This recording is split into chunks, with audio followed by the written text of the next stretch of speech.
Well, it looks like we're back, everybody. How's everyone doing tonight? Happy Monday. It's a brand new week, and I'm excited to be here, man. Like, we did this first live stream the other night doing Army of Darkness, and so we wanted to give you guys a tonal whiplash, if you will. We couldn't just do one live stream and keep doing like cult movies, so Evan Degraff, the brilliant man and mind behind so much of what we're doing now, decided that we needed to do an animated film. So we decided to do Frozen. Frozen 2 to be specific, because it's brand new. It's on Disney Plus. You know, Disney put it on there early because we're all in the quarantine, and that's great. So I'm excited to do this. Frozen 2 is a very fun film, and I got a band of characters with me, which is even better, starting with the man himself, Evan Degraff. How are you doing, sir? Okay, it's been a day and a half. Quarantining while doing schoolwork is a really weird juggle. You think you're done, and then you're never done, but then you're done at the same time. So I'm here. This is my distressor for the day, as you could call it. Frozen 2, great movie. We're gonna talk about it a bunch.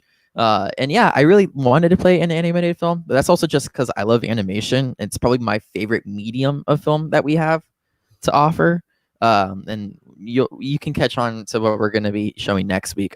But however, we have Frozen 2 today, and I won't say it's the better of the two, but it's such a good, like, different type of film that we have in comparison to the first Frozen movie, Departure, where it's fresh and it's new and it feels invigorating. So I'm really excited to watch this again. Yeah, I'm really glad you brought up, like, we're actually going to make the announcement for what we're doing next week, as well as what we're doing on Friday night, because we've got 2 more watch-alongs already lined up that we really can't wait to share with you guys. But I'm excited, too, because not only is Evan here, someone that I have been missing so much ever since I moved, someone that if you've listened to the PJ Campbell show, you are familiar with. If you've ever been a fan of Schmoes Know, going back to the beginning, you might be familiar with him as well. And that is my co-host from the PJ Campbell show, none other than Pat Hogue. Pat Hogue, how are you doing? Are you on the phone again? Yeah, you got to tell Kathleen Kennedy that I don't have time for her messages. Patrick I'm sorry, Hogue. I'm just too bit. Sorry, Patrick Hogue. Hey, PJ, what's up? Hey, Hi. Get off the phone. Sorry, we're doing a commentary here. Yeah, no, totally. I'm welcome excited back. To be here. Really glad you're here. Get off the phone, please. Sorry, no, totally disrespectful to you and to Disney as a whole. To everyone watching. Hi, everybody. Hi. Good to be back, PJ. Yeah, I'm so glad you're here. How are you, sir? It's good. I feel like I have to maintain a reputation as the little stinker of the podcast who would come in and, add his little energy, and then everyone would get sick of it, and then eventually had to be booted away for a year and a half so you could all detox. So now I'm back to cause the chaos. Well, we're glad you're here, man. We're glad you're here. I'm glad to be here. You've never actually worked with Evan on this, so that's even more interesting to me. First time we met, I think. Hey, Evan. What's up? Hi. It's like the Brady Bunch a little bit over here. There we go. But of course, we can't do this without one man, the man who does all of our graphics, the man who was behind the Schmodown Rundown, the man who is going to be doing Suddenly soundtracks. He loves musicals, and that is Chris Clark. Chris Clark, are you eating? All right. Wait. Am I on? We're allowed to eat? We're allowed to have food? Wait, are we live? You're chomping down on a pizza. Oh my PJ, god! I was promised it was only professionalism if I came back. There we go. How you guys doing? Yeah, Hey, we're how good. doing? How's the pizza? Oh, it was delicious. I have it. I have pizza right here, and it's good. Let's rock this sucker. We're gonna have a fun time watching. What is this? Frozen 2? This is Frozen 2. I'm hoping that it's Frozen 2. It's a musical. Yeah. You do That's like your great. musicals. I love. This could be a Suddenly Soundtracks episode. This could yeah. be. I mean, actually, it would be a perfect time to do it if we're honest. But, yeah. Yeah. Yeah. Let's do it. Evan, were you petting Elsa? No comment. So we're all No glad to be response. here. I've got to ask real quick before we start, and I'll start with Evan. You've seen Frozen. You've seen Frozen 2. Which one of these do you like more? Why are you excited to be here tonight? Okay. I don't think I like either one more. Like I said earlier, they're 2 very different movies. It's I said earlier, and we'll get into this more in the movie. It's the Guardians of the Galaxy 2 of the Frozen franchise at the moment. theorizing that there's gonna be a third Frozen movie just because it makes a boatload of money. But it really is like the second Guardians of the Galaxy because it focuses on the characters and it helps expand their own personal depth and who they are. I love them both for different reasons, but I'm more so excited because there's a way how they do a really good job of expanding the universe here, and I really want to take a second look at that and see how exactly they do that and how does it affect the characters. So yeah. Awesome. And then Hogue, you have never actually seen this, so this is a first time watch for you, correct? This is my first time seeing Frozen 2 after hearing a lot of different kind of opinions, takes on both scales. Of I know people who love this movie, and I know like PJ, you're a lot more fond of it, and but I know a lot of people that don't. And I saw the first Frozen when it came out in theaters and was very dismissive of just. I don't know. It's another Disney movie. I love Tangled. I love Wreck-It Ralph. I love these kind of like, these cutesy, like kind of energetic, modernized versions of these Disney tales. And it just felt like Frozen was way too far, just kind of going in that direction of like, look at how cutesy we are. Look at like this beautiful like snowman we got who just like makes quips and like they finish each other's sandwiches and like all this just kind of stuff that just kind of grated on me. But it's been long enough since I've seen it, so I literally just watched Frozen again an hour ago, and my thoughts are kind of the same. It's a pretty simple movie that like has a killer soundtrack, and particularly Let It Go, that it was the smartest marketing move to release that before the movie. But from everything I've heard and what you're describing, Evan, it's like what Frozen was missing was characters. Was like getting in deep, like focusing on them, like lore that I could get behind, because it just kind of was, it was a kid's movie. It was simple and it like did its job with like great songs. But from what I've heard, this one really gets deep, and I don't know, I'm curious to see how I'll react to it. So you're ready to go into the unknown, if you will. Yeah, is that a Frozen 2 reference? That is, yes. Oh, okay, yeah. No, I'm totally. really glad you understood that. Chris Clark, have you seen either of these movies? So where are you coming from with this? I've seen the first one. The second one I only know from all the kids' packs and trash that was left behind in the movie theater. People who watched this movie, the kids were insane. They were messy, but you know what? I judge a movie by how messy the theater was, and if the theater was messy, then that movie must have made much of a mess in their eyes, which means it was good, because there was a lot of. I'm trying to go somewhere with this that isn't exactly working, but yeah. The thing is, I have never seen the second Frozen movie. I cannot wait to see the next Frozen movie, and it's going to be hard because the first Frozen had two really solid songs. But I felt like that soundtrack kind of is a little hit and miss. Besides "Let It Go" and not "Love Is an Open Door." There's the one with that she just sings by herself. That's really good. The other one. Oh, for the first time in forever. For the first time in forever, yeah, that one was really good. And "Let It Go," like the Snowman song and the other song Evan mentioned, would just kind of meh to me. So hopefully, I've heard "Into the Unknown." It sounds like a Let It Go kind of clone, but it still sounds really good. So hopefully the soundtrack is what I'm going to be judging that on. So hopefully it's good. I just want to say something really fast. Can we talk about the hot start that Chris Clark has already had on today's stream? He started off by eating a pizza, not realizing he was on camera. Chris, and if he goes on. Yeah, no, and like to continue, like if he ever has like a reviewing scale, I just want it to be like a theater floor, and like the more you like a movie, it's just like the more trash that's like built up on top of it. Yeah, if you have to swim in the trash, it's the best movie of all time. Yeah, if you can't see past the trash, it's like a 10 out of 10. Like, yeah, what a movie! Yeah. If you were just throwing stuff left and right. Yeah, also, that's kind of. That's what I do want to know. We do have Streamlabs, and we do have different ways how you can help us out. That we are just starting out. Understandable. Yep. Do not feel pressure to donate anything. It's just so we can get up and running, get some cool stuff. The Streamlabs link is in the description below. Whether you're watching on Facebook or YouTube, I do see your comments. PJ does too. I will be acknowledging you guys as the movie starts. Yeah, I leave that to Evan. He's like my right hand in a lot of this, and I'm really glad that you guys are all here. I hope that quite a few of you are going to stay, and I hope we get more along the way. So thank you guys so much for tuning in. I have a really great motley crew here. So this will be very interesting, and that was a very specific 80s reference for a very specific song, and this film that I cannot wait for us to get to. So what we are going to do now is we are going to count down from 5.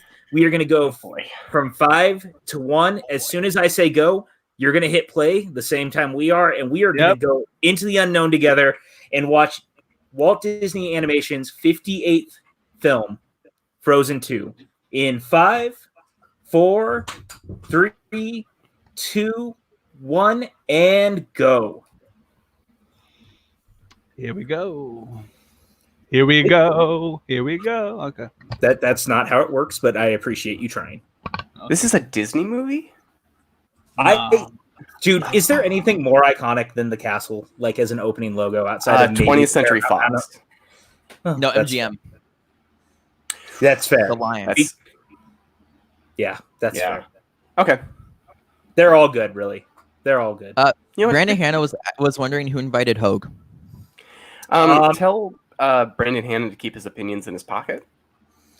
I'll just say this. I invited him because, Brandon Hanna doesn't ever come around. He became the hot man, and he became too good for us. So sounds like just an unreliable person that you shouldn't trust. Yeah, so hot damn, the hot man has screwed us. Wait, there's snow in this movie? There is snow in this movie. I will do that bit one more time. And for what it's worth, we will watch this all the way through to the end of the credits because there's a post-credit scene, so we'll all just mess around and it'll be fun. I've seen the post-credit scene. That's great, Chris. I'm glad you've seen at least the post-credit scene. Can we just acknowledge the animation? It's beautiful. After seeing the first, this is immediately... Like, the ice in the first is impressive and detailed. This now, it's like hair follicles and like everything. Look at the shadowing. Mm-hmm. I'll say this. It kind of reminds me, if you go back and watch Toy Story and then you watch Toy Story 2, Toy Story 3, and Toy Story 4, like the vast change between each film. Toy Story 4. Yeah. That water. Dude, Toy Story 4 looks amazing, even though it's a very, very messed up movie. It looks amazing. Hey, Hogue, you like water? Get ready for some water. All right. Can we, but like, even just like coming off the first Frozen, now we're starting with like backstory. Because like their parents show up in the first and they're like, hey, we're going to go die. And they die. And you're like, so now this is immediately like more for them.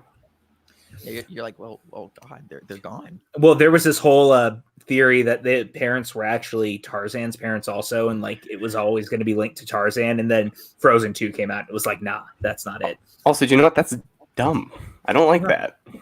This is such a Disney crossover. This is such a Lord of the Rings type opening sequence, by the way, to me. Like, it definitely gives me Return of the King vibes, where we start getting backstory for characters and stuff that we didn't necessarily know we needed. I legitimately was talking to my sister about Harry Potter today and said Gandalf 3 times, and she's like, who is that? I'm reading Harry Potter. And I'm like, oh, Dumbledore, my bad. Wow, Hogue. Wow. I'm a bad person. So these are enchanted folk in the woods? Yes, there's enchanted folk in the woods.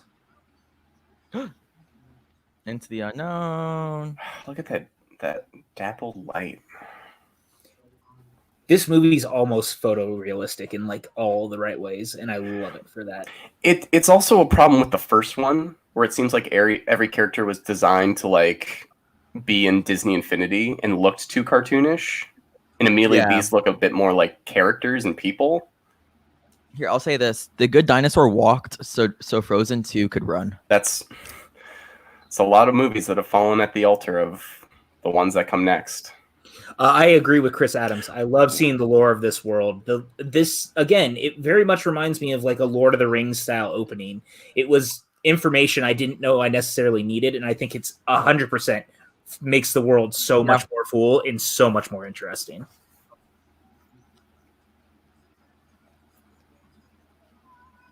God, the lighting. Oh, Did they just the color slow palette. down?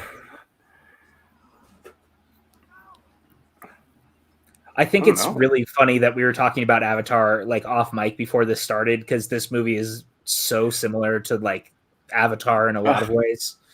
Hold on, pay respect to that.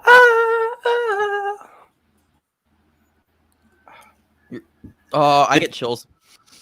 The trailers to this movie were like very Insane. different than what I expected, because it was like teasing the epic like history you've never seen with it, like all this.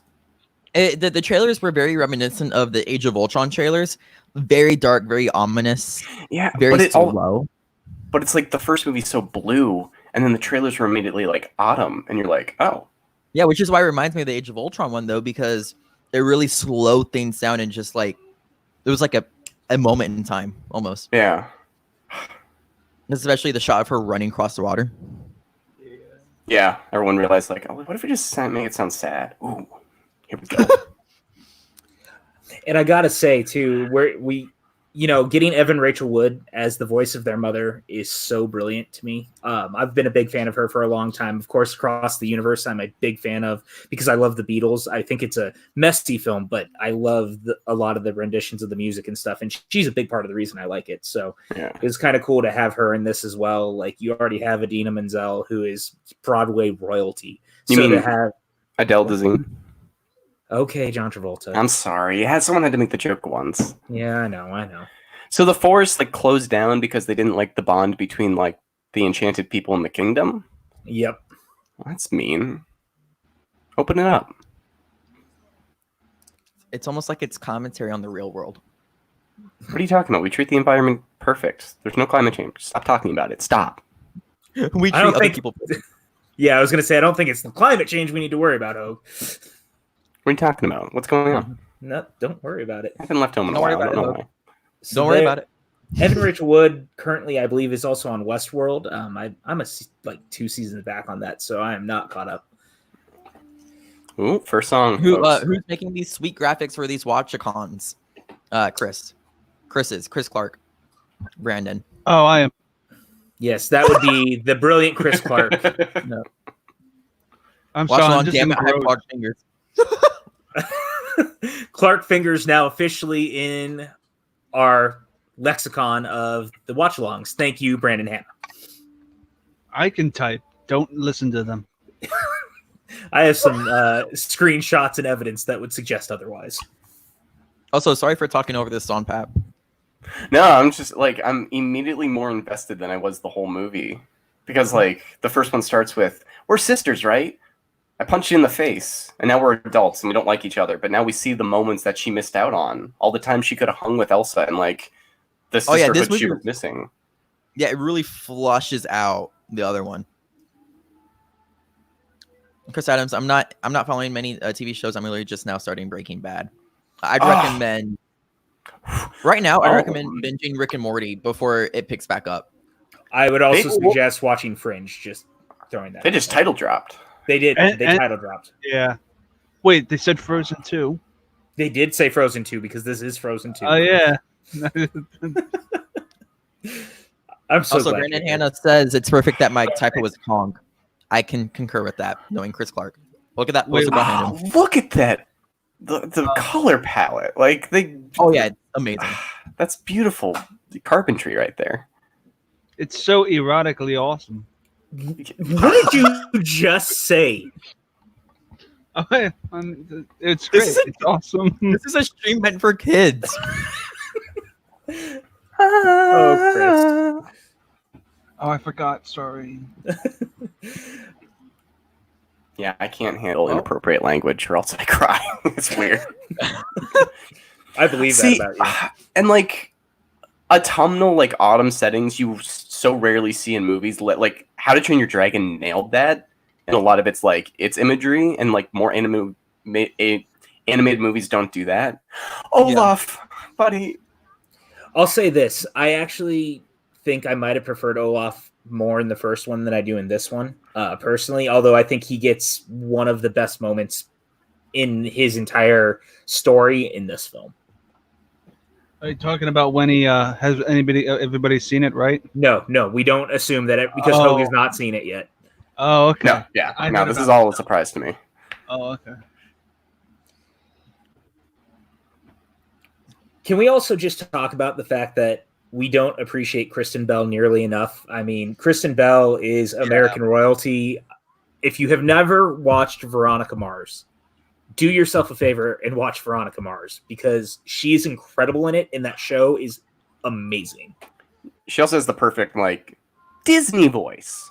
Hey, she totally does. And then it's I like may or may not have had a dinner date asked me to watch Veronica Mars, so I'm gonna have to do it now. But then she's like on Good Place, where she's like evil and just like a cruel person. And The Good Place is amazing, by the way. Also, if you have not seen. Also, this song is straight Dear Evan Hansen. Yes, very much so. Like I could hear this at a Kumbaya for like a Catholic kids. Like Dear Evan Hansen, I always think. Yeah. Well, that didn't work. Oh no, it did. They definitely lean a lot on quite a few different types of music and things like that in both the movies. Like they lean very heavily on almost like Rent style ballads in the first one. This one not as much, but this one definitely is a little bit more Dear Evan Hansen. This is probably closest to a Broadway song outside of Into the Unknown. Yeah. So I do have to agree with Mike. Olaf in this movie is better than Olaf in the first Frozen. Agree to disagree, my friends. Agree to disagree. Well, it's like the first one felt like they wrote all the songs, put them into like the Disney generator, and then like the rest of the movie just like filled in of like comedic sidekick song, and then like the mystical like weird creature song. This one immediately has storytelling songs. Yeah, the first one was much more formulaic. Yes. Let It Go is just a glorified version of Out There from Notre Dame. It's also when Anna confronts Elsa in the middle of Frozen. I'm like, where's the Wicked movie? Because this like Wicked is what I'm looking for, just that same feeling, but with emotional depth like behind all of it. I've been asking that question forever, and it's driving me crazy because I'm afraid that Cats may have killed that since Universal owns the rights, and like they took such a dive on it. I mean, whatever In the Heights does, we'll see. Because like right after that, they're going to fast track a Hamilton movie, and I just think like if you have enough of those kind of successes, right, it gets a little less tentative to like go for, because Wicked was a success unlike anything else on Broadway. Well, outside of Hamilton and Lion King, and even all the Disney's live action movies. Hamilton is like the biggest success at this point. Oh yeah. So Chris Adams, I think I'm gonna have to disagree with you here. The three songs within 15 minutes of the movie don't bother me because they're all different times and they all story build. They all have a very specific purpose in the film, and it doesn't feel like there's three songs happening. It's just part of the movie almost. It does feel like a medley. It does kind of feel like it's kind of all melded. Yeah. I also like it just being like, you might not have seen Frozen 1 in a while. Here's where everybody's at. Like, we're all having a good time, and we're all friends now. Slow down. It definitely feels a little bit like a catch-up with everybody, kind of setting the tone for everything that's going to happen as we move forward, which I appreciate because it had been a while since I had seen the first one, like, coming into this, so it actually made me appreciate the characters a ton. Also, this sequence makes me laugh because it 100% feels like the game nights that we used to have in the apartment. Oh, God. Good old days. The good old days. Just throwing that out there. Yeah. They'll come back. Also, Michael, okay, I disagree. We do need a fast track and Hamilton movie, even though we're getting theatrical recording, because can you imagine when's the last time that you guys played Burn Hamilton in that duel in the like last 15 minutes of the movie and what all of that means and seeing it in the theater? Like, that would drive me insane. He just ripped off Mickey Mouse. Disney should sue. God, fucking Disney. So I just keep getting engrossed in the movie. Evan. Language, bud. Did he say something inappropriate? Okay, cool. It just like my brain just filters that stuff out. Don't even know what a swear word is. I said the Mickey Mouse word. I don't think I know what that is. PJ, have I pitched you who the director for the Hamilton movie should be? I don't know if you have or not. I think Ryan Coogler. Though, yeah, we've talked about this. Yeah, I agree with you. Ooh. I think the way he approaches action scenes, if he can take that to the musical numbers on top of just the emotional drama of like building yourself from nothing. Could you imagine the Battle of Yorktown? Can we just talk about real quick? I feel like if any character right now in cinema understands how we all feel with the quarantine, it's Elsa. who has literally been locked away for so long, and like what that does to someone. Elsa is literally all of us right now. I mean, she's been practicing social distancing her whole life. Exactly. Social distancing with superhero powers. Is this going to be a thing the whole movie where he tries to propose but like doesn't get the opportunity and like? I mean, a little bit, but it's more than that. It's not just that. There's some relationship issues. He feels like there's distance. Look how sad he is. But like that's immediately better than the first one, which is like, why would you marry somebody the first day? Yeah, that's crazy. We get it. Disney movies do that, but then you immediately like do that. You're not being clever, Disney. And this one's like, relationships are hard, bro. Mike K. Elsa invented social distancing. I don't disagree, sir.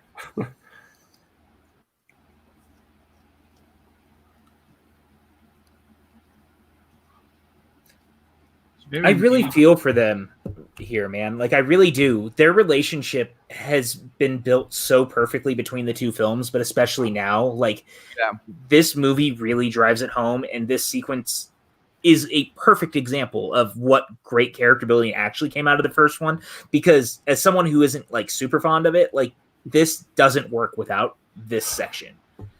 Well, and it's like, you know, Elsa's fear seems much more realistic of... You look back at a kind of a simpler time in your life where you just did bad things, and like you can see it in kind of a simplistic view. And right now, her kind of fear is, I don't want to fall back into that. I found something, but it's so easy to backtrack, which is subtler and harder to like verbalize.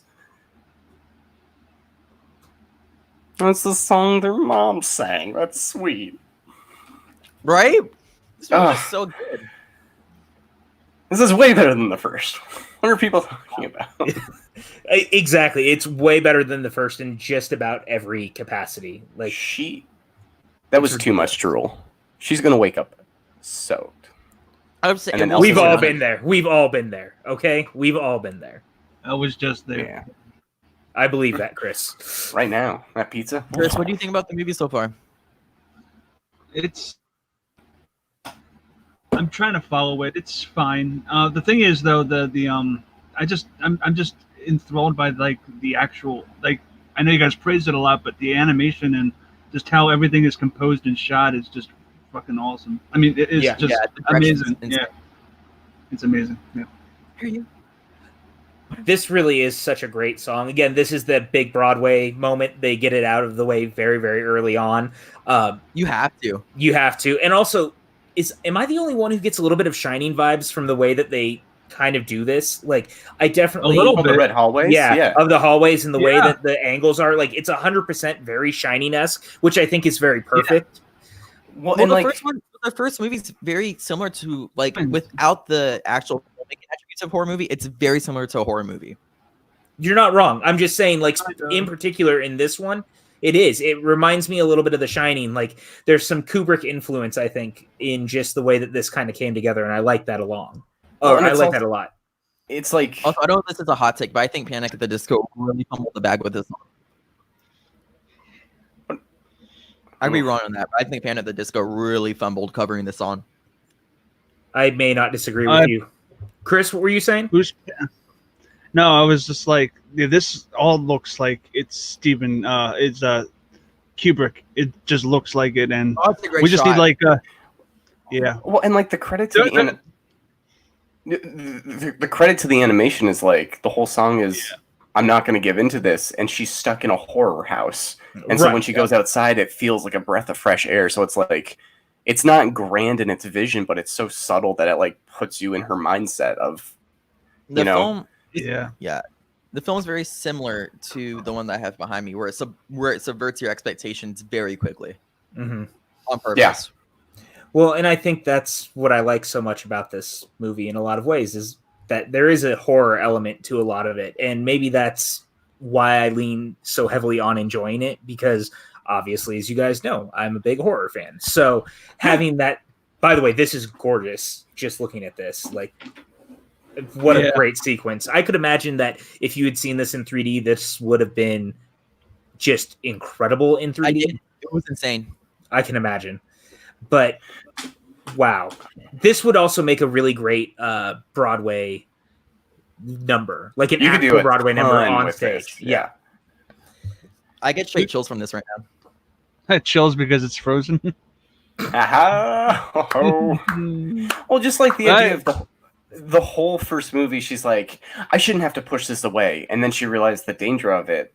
And now it's like, do I go back to that at all? Or like, do I learn to like move on by figuring it out more? Like, it's, I don't know, like it's just a more complex kind of thing that she's dealing with. I'm just theorizing. I know it's almost like you're not. It's almost like you're a filmmaker or something. Almost.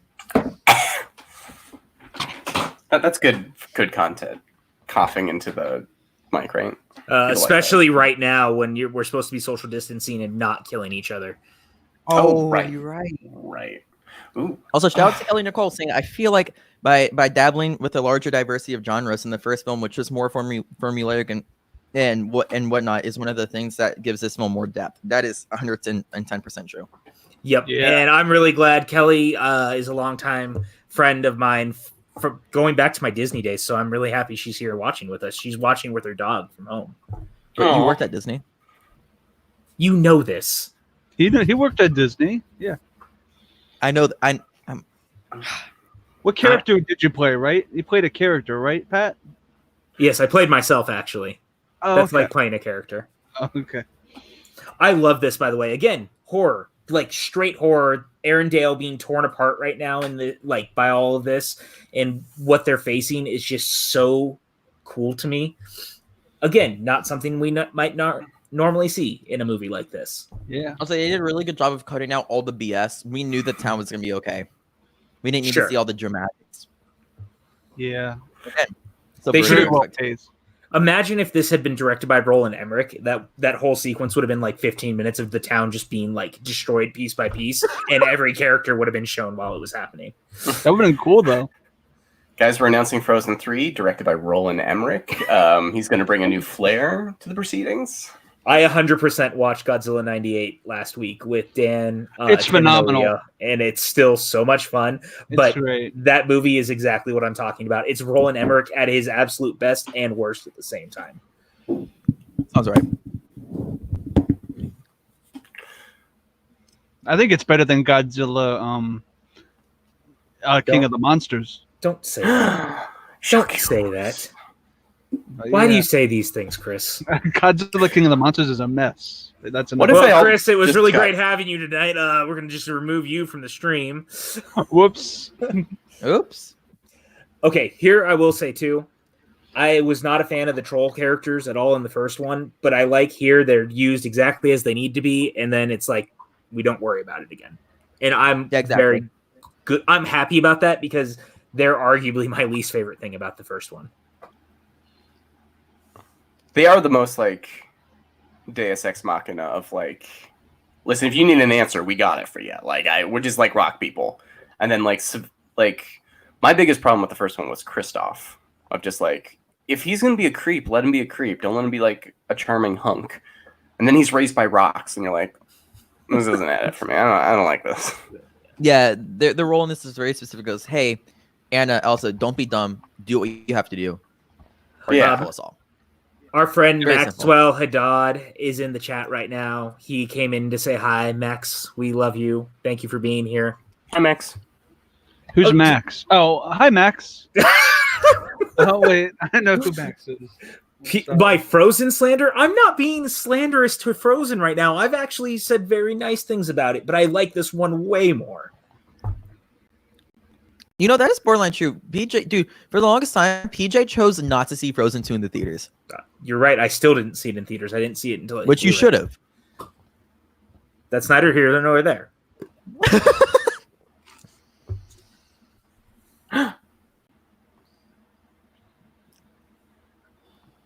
Ooh, gray. Oh, Olaf, you little goof. Chris Adams brings up an interesting point. He said, I might have actually dug this movie even more if Arendelle had gotten wrecked somehow. They could have done a Thor Ragnarok where everyone had to find a new home. He's not wrong. He's not wrong. But at the same time, I don't think that that was the point of the movie. It was more about bringing Arendelle together.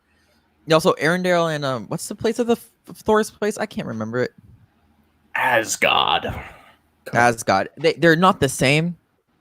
Arendelle has a very specific purpose in these movies, whereas Asgard was just Asgard. This early on. It's like if Elsa's actions like killed or destroyed Arendelle, it would just kind of be a repeat of the first of like, you're too dangerous, you can't do it, kid. Where it's now it's like they can switch it and be like, you are a danger, but if you figure it out, you don't have to be, and explore what you're afraid of. What is your purpose? Which is why I like this so much. And actually, of all movies that explored that last year as well, Dr. Sleep, which not nearly enough people saw, that was a lot of what that movie was about. And you did not watch it yet, did you? Nah. I want to. Dr. Sleep is phenomenal. The one scene, though, with the baseball kid is really disturbing. Oh, it's so good. That is so good. I agree. Sorry. That was... God, this movie's amazing. Yeah. See, this immediately is also a better the whole team goes on an adventure movie than Rise of Skywalker. Did we have to go there? Did we have to go there tonight? We did. We will. Oh, there will be comparisons, but immediately it feels like everyone has an emotional place in this that isn't just the actor was contractually obligated. Finn has to be in the background. Whereas it feels like Kristoff is Diana's soon-to-be husband. Can we talk about the fact that Olaf is basically Hogue in real life, where he just runs into things, giggles, and keeps going? Yeah. The two cartoon characters that I'm a mixture of is Olaf and Wilt from Foster's Home for Imaginary Friends, if you know that. I see that. Yeah. Oh, yeah, I can see that. Yeah, the big tall red guy. Yeah. I'm so sorry. Also, I do want to say really quick, thank you for all the support so far. We are at 7 likes on YouTube, and we have a mixture of 10 reactions on Facebook. Not too shabby. Thank you guys for your support. Woo! Don't forget to share and let people see our shenanigans, our Hoganigans, as you could call it. And, that. Every time you say it, I get $1. What? I'm copyrighting it. It's mine now. Oh, God. Legally, What? I will sue you. Hoganigans. That's not even worth copywriting. That doesn't sound great. It's beautiful. How about a hoagie? I don't know. A Hogue down. So that brings me back to high school. Oh, this is a very horror-esque shot, by the way. The low camera as it's moving. It's very. Hey, you know what it is? It's Evil Dead. Yeah, I was gonna say it's very Sam Raimi-like. Look at how pretty that is. Oh, wow, PJ! Thanks for flashing back to our Army of Darkness watch along on what was it, Saturday? Yeah, and you can go back and watch that now if you want, and you can also listen to it on audio because it is now on Spotify and iTunes. I wish I was invited to that, PJ. I would have had so many things to say and would have. You were invited. You were too busy and doing social distancing birthday parties. Happy birthdays. It was like you did say you want to do the next one. I'm like, oh yeah, are we doing another Sam Raimi, George Miller, actually Peter Jackson? And you're like, Frozen 2. All right. Well, don't worry, because at the end of this episode, we're going to announce what we're doing on Friday night, like I said earlier, and maybe it is one of those things that you just said. Maybe not. Or it's Bambi. It's definitely not Bambi. Bambi, except it's horror. Oh wait, Bambi's already a horror movie. We should do Bambi on Mother's Day. Did you really just say that, Chris? You son of a bitch.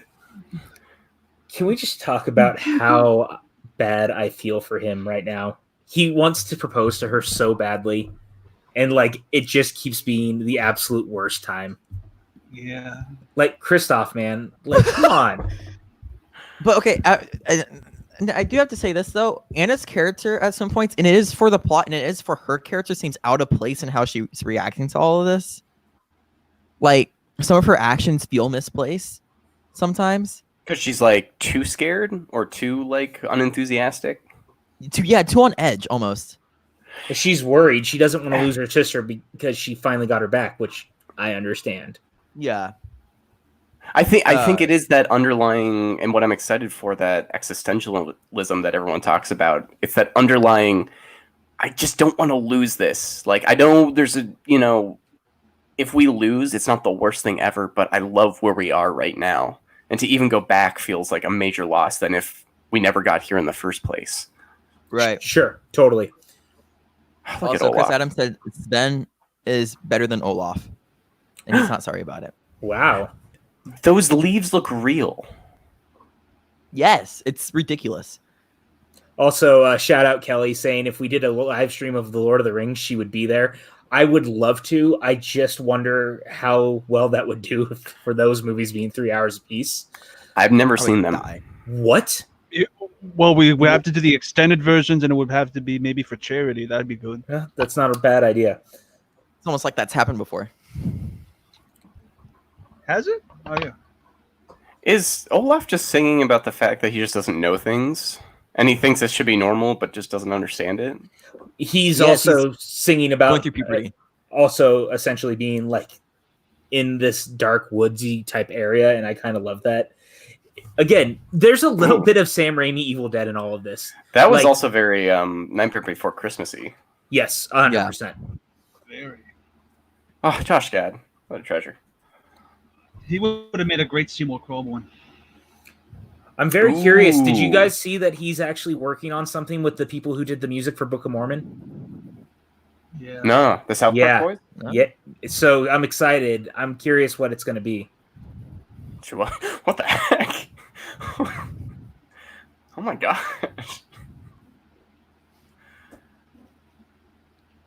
You goof, Olaf. The body horror there.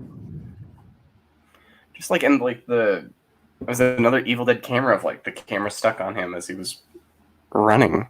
Where's his carrot? Oh, there it is. Wait. So Okay. Patrick, PJ, What? Yes. did that camera that we saw in Army of Darkness? Does that camera also happen in a lot of the Evil Dead stuff too, like the first person stuff?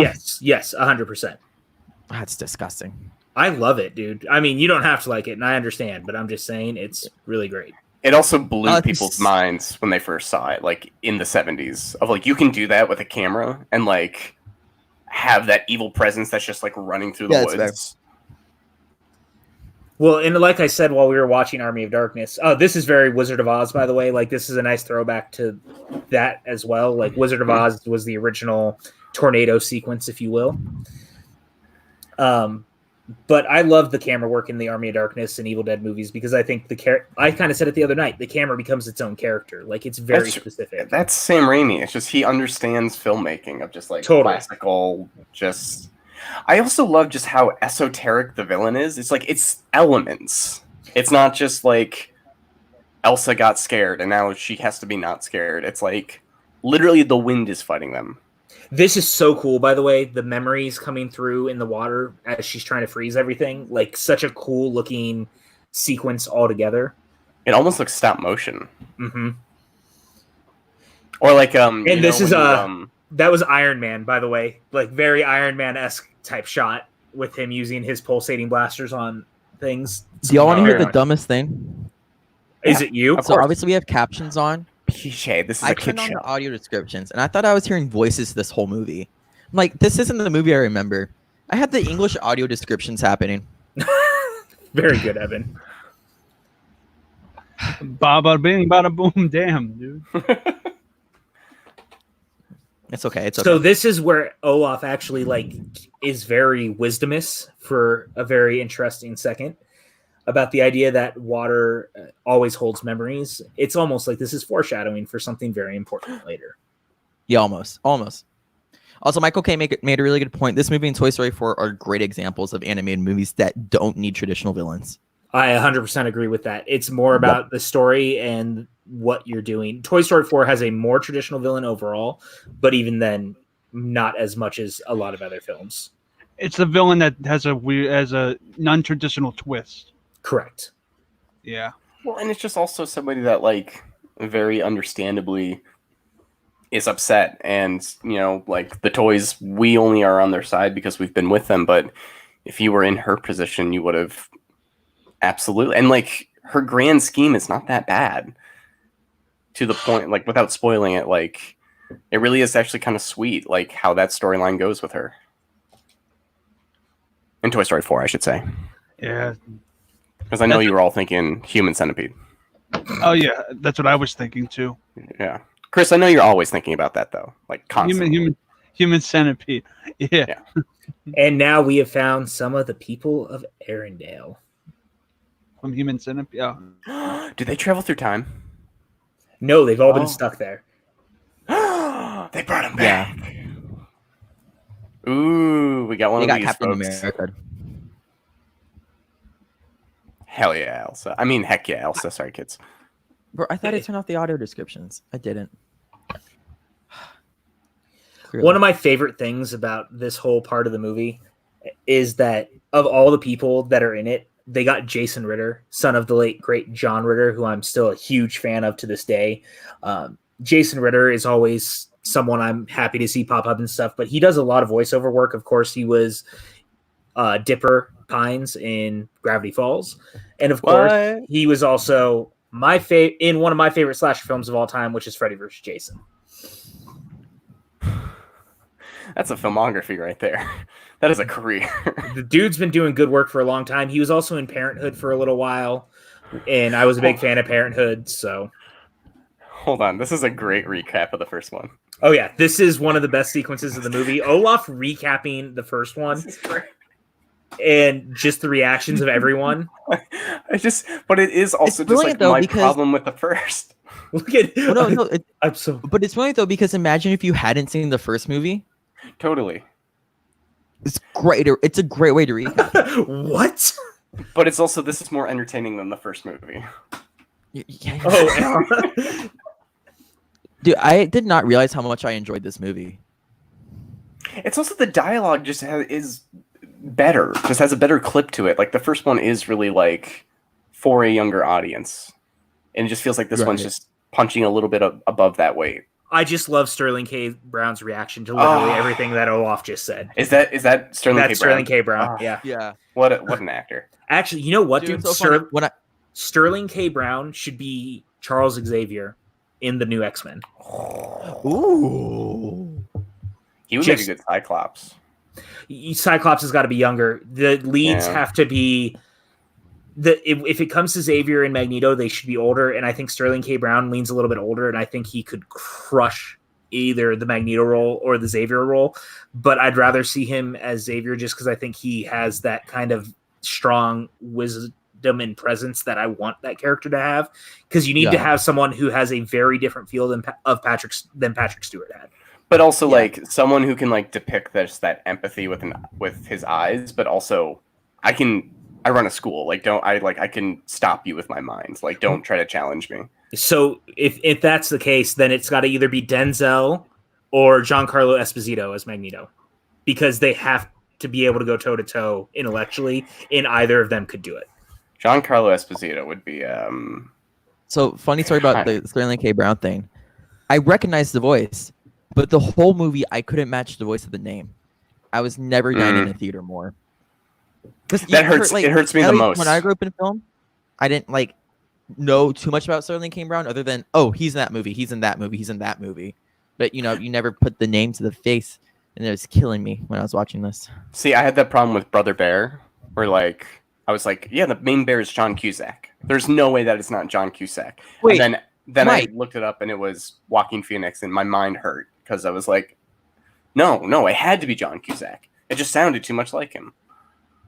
Mike, for as much as I want to disagree with you, which I probably do, it's completely irrelevant to the stream that's happening right now.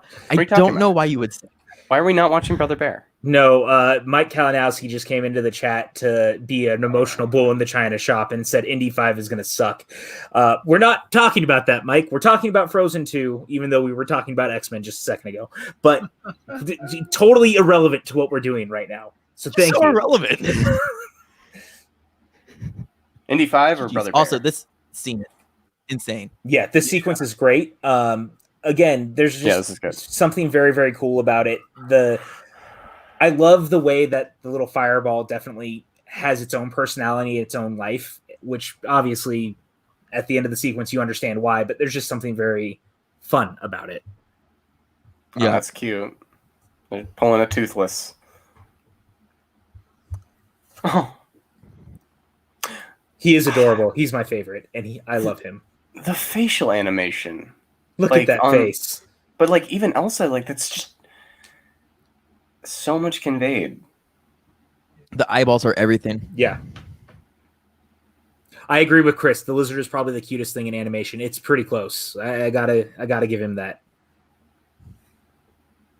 Yeah, recently? Probably. Oh, okay, you got me. I want 6 of them. There was definitely some very cool like moments of dread. Again, there is so many horror type elements in this movie. It's so fascinating, but that sequence plays so horror-esque in a lot of ways.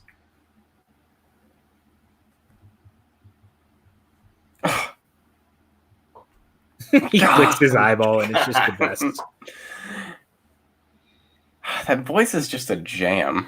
Like, it's just such a unique tone that you don't hear. Just like the angelic choir. Right. The way he jumped. Just.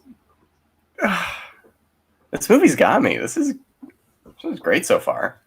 Yeah, I'm telling glad you, you're having man. a good time. I'm glad you're enjoying it because it's 100% so different than just about everything that the first movie actually Yeah. was. The movie's Into the- better. It's a good point. You know, sound logic. Chris Y'all are is goofy. always full of sound logic. Oh Let's be wait, real. no, sorry about that. I was about to say the movie's better. I feel like though the soundtrack for the first one is a little bit better though. No. You haven't gotten to the best song between the two movies yet. Hold off on that judgment. Okay, because right now no song is like grabbing me by the holster, so I'm just waiting for it. Frozen 1 has jams, but there are songs like Love is an Open Door that I literally can't help but just like cringe at throughout the whole thing. It's just too much. Look at how cute we are, guys. Well, I mean, Frozen 2. I mean, Frozen had 2 songs that I liked out of everything else. So this Totally. movie doesn't really have that yet. I have to re-listen to the songs after this is done. But yeah, No, Frozen's original soundtrack is half of the reason it's as successful as it is. more than I think. Let It Go by itself is probably why. It's really helped get that to the highest grossing animated film of all time. As I said, It's pretty. As I said, Let It Go is glorified out there from like Beauty and the Beast or those kinds of songs. It's very cookie cutter. That whole movie was cookie cutter, but this one has a little more depth. But the songs are just not. I agree with Chris Skaliski. The animation is top notch and the soundtrack is awesome. Yes, it is. See, this feels very Moana of like the music is integrated into the culture of like what would be like the people of the time, whereas the original Frozen was very Broadway music. This one is like almost like a Hungarian chant or like a Swedish folk song. You get a taste of that on the Frozen ride too. The one in Walt Disney World? Yeah. Yeah. Which that ride we can talk about later, but the way how they at least put you in the world, in the queue and the music that they use on the ride, it's very, very similar. God, this animation is stunning. The freckles? That's Jason Ritter, by the way, the one talking to Christoph right now. My boy Dipper is named after him. Oh, it's cute. Where is Dipper right now? Oh, he's under the table. He's very cute. The Earth Giants now roam the north at night. That is what a phrase. That just sounds cool. This one leans so heavily fantasy adventure in all the right ways. It leans into a lot. Yeah. Ew. Get that out of your nose. Oh my gosh. Our future's in bright hands. Olaf. So optimistic. Yeah, Chris Adams, they shook hands, can't do that anymore. Correct. I think that whole last sequence was completely wrong. There was no social distancing in that at all. Imagine social distancing like that. Couldn't be me. It's going to be interesting, like, what is the first studio movie that you see a reference to, like, the coronavirus that's like, that was like a stupidly inserted joke. It's a Tyler Perry movie. I would pay $50 to give me a Tyler Perry movie. Mike K says Olaf is babysitter of the year. I don't necessarily disagree with that. No, it's Mando. Look at his dimples. Mando could be babysitter of the year. I would also go as far as saying Laurie Strode continues to be babysitter of the year no matter any time a Halloween movie comes out. I mean, at some point she's less of a babysitter and like serial killer murderer, and she's not good at that. So she needs to like find a different profession. I really hope we get the new Halloween movie this year, you guys. That's one of the ones I really hope doesn't get pushed back at this point. Or not. It would be in the fall, so I wouldn't assume that it would be. Look at that baby reindeer. No, it's all the movies that are like halting production that like bother me of like, how much is this going to change the Batman? How much is this going to change like 2 Mission Impossible movies? How much is this going to change? And are we going to see like a number of films like that are the films affected very visibly by the coronavirus? And will they go down in history as that?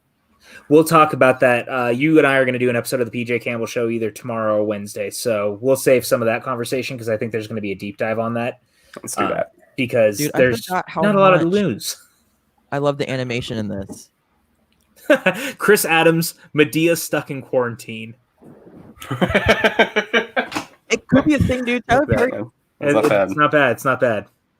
like, pops out movies all the time. Just what he does. He's good at it, man. He's good at turning around and the audience shows up every time he does it. Oh, this is so cute. Into the Olaf trying to put the fire out. Dummy. Oh, Olaf. Oh. This is why we don't play with fire. Correct. Kids, if you're watching at home, please don't play with fire. Listen to Olaf. No, I don't normally say that, but listen to Olaf. This is amazing, by the way. Look at that. Did you guys ever play, what was it? Shadow of Colossus. Yep, Mm-hmm. That's the PS2 game, because that is exactly what that reminds me of. A month ago, I started the remake where they like completely like redid it, and it's that sense of awe is so rarely done well in art, especially movies. Like Guillermo del Toro does that so well, of just like emphasizing scale. Steven Spielberg's really good at that. Well, it's why I don't think we'll ever get like a very good Cthulhu film unless it's done by the right filmmaker, because Cthulhu needs to have the sense of scale that I feel I don't even like look like an inch to him, you know? Like I need to feel puny, and we're really not great at that. I thought Kong Skull Island actually did a pretty good job of that by having everything literally scaled on the island, so literally everything felt big. And we all felt small, but so many movies don't do that. Well, even the newer Godzillas like have that like on the ground of, oh, that's big. Yeah. Just wait until my third Zelda movie. You'll get that. Don't just not to tip my hat. This might get a little too like filmmakery, but like even the framing in some of these shots is just insane. And it's just small things too, like having the 2-shot, but with the tree there to cut off to make sure you fill the dead space. Well, and just like the depth of field of like everything like feels like they're using lenses and not just like filming it like with 3D programs. It feels like someone is setting up shots in a way that the first one didn't. Oh, like that one right there where she's walking in the woods when she's coming back. Can we talk about real quick that we're about to get to one of the best sequences in the entire movie? Cute. I like her. I like her attitude. This was weird though. Like, and I think I had this issue when we saw the movie. The fact that they left without him. It's even without the conversation, because I still think you could do that.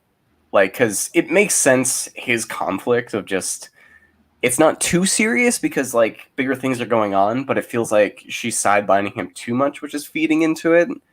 Yeah. And they're doing such a good job of having those conversations between Anna and Elsa, so it doesn't feel like they're not communicating, where Kristoff just kind of gets pushed to the side. Yeah. Them having to leave is integral for his arc. It's just annoying that it happened because I feel like that's not in their characters. No. But I could also be wrong in that. They would talk to him about it. Oh, I like this immediately.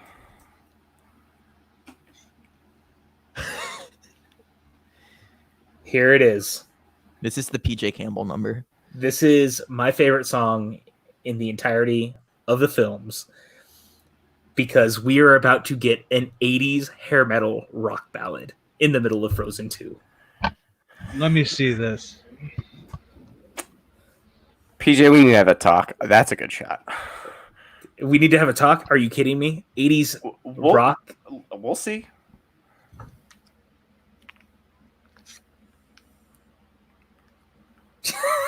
Even with the music video vibes from those era, it's so perfect.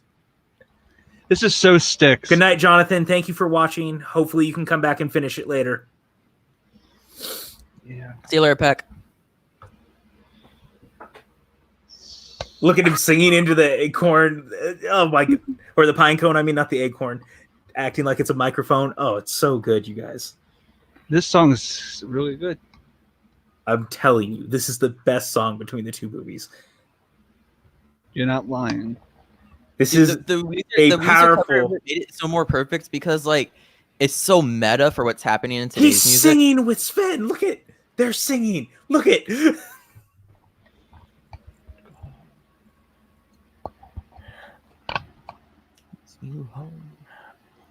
I mean this as a compliment.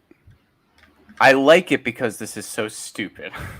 Yeah. This is ridiculous because these movies are like, hey, guy who normally is the hero, shut up and let the capable people like do the job. And right now he's doing a rock ballad of like, she's not paying attention to me.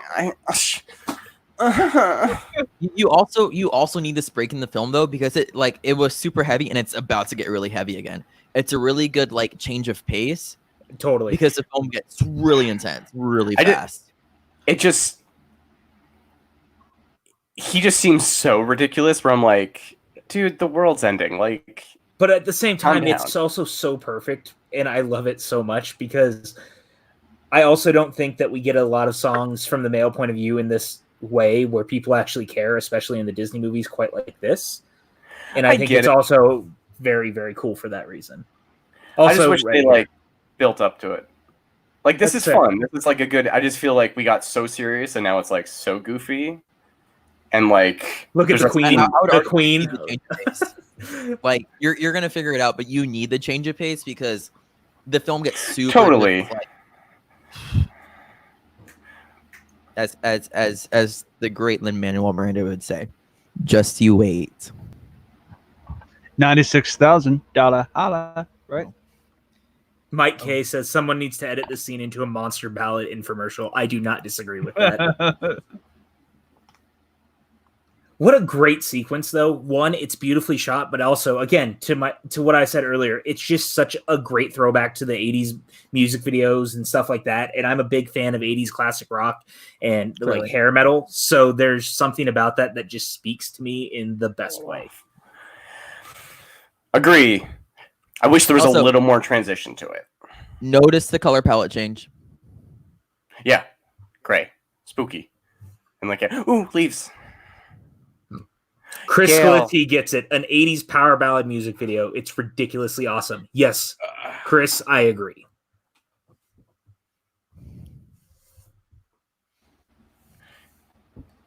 Do not tell me that is their parent ship. Don't tell me that's their parent ship. I'm not going to tell you. The movie is going to tell you. They are supposed to be dead. Okay? Oh my gosh. We're doing this. We are. So I saw, like, Onward, expecting it to destroy me. It was okay. Like, I got kind of emotional. But not too emotional. We're gonna have to talk about that later. Maybe save the date next week. I'm not gonna say more than that. Woohoo. I appreciate your discretion. It's maybe the biggest Pixar fan in here. Save the dates. Don't save it. That's all you gotta say. Saved. Thanks, Pat. Mike K, what are you apologizing to Hogue for? We don't apologize to Hogue in these parts. No, hold on. No, Mike, wait. I need to hear apologies, please. For love of God. I don't hear it enough. Shout out to Chris Clark, who's apparently going to the bathroom right now. He really made a different graphic for that. I hope we all realize that. He really made a different graphic for it. I just take a moment. Just take a moment. I like scrolls. We appreciate you, Chris Clark. So we're allowed to go to the bathroom? If you need to, but you don't have a really nice graphic, so, you know. I'll just It's a fat no. As Michael K would say, sorry, Hogue. I'll make my own. Thank you, Michael K. God. It's a map. Does Hold anybody on. have a map? Anybody have a map? Cool old maps are always awesome. You know what I just assumed that this ship is that it's the Charlotte from National Treasure. Because the secret lies with Charlotte. That's for Chance Ellison, because he doesn't watch National Treasure. The secret is Charlotte. That's the one part of that like brings the whole movie for me together. Is like, oh, you had to go through all the steps to get to this place, because if you didn't have the boat, you wouldn't open the door, which makes the whole treasure hunting feel... They're pulling an Aquaman right now. They are 100% pulling an Aquaman right now. I didn't see Aquaman. You haven't seen Aquaman? Oh, it's dude. Fun. We Not should great, do fun. We should do a watch along for it, because that is fun movie. As long as we do Shazam. Obviously. I didn't see Shazam. Shazam, Aquaman, and Wonder Woman are my top 3 DC films. So Shazam is the best DC movie. This is going to sound weird. I don't want to bring any hate, but whenever I'm not actually interested in a movie due to previous ones, I actually don't go see them. Oh, it's like you understand why I didn't watch Frozen 2 in theaters then, or Evan. Wait, no, they can't bring him back? It's almost like this movie's really smart and into itself. Wait, no, why can't she bring her parents back? Didn't she bring everyone else? No, guys, they were not dead. They were stuck in that area. Like the magic had them trapped. But her parents weren't trapped. They're actually like dead. Check it out. It explains it more. Yeah. Okay. But also, can we talk about how Chris spelled it Bathrom? Yeah, I noticed that too. Bathrom. I'm going to take a picture of that real quick, actually, before that goes away. Because of Clark Fingers. Yeah. We have Clark Fingers on stream, everyone. Clark Fingers on stream. I forgot the damn O.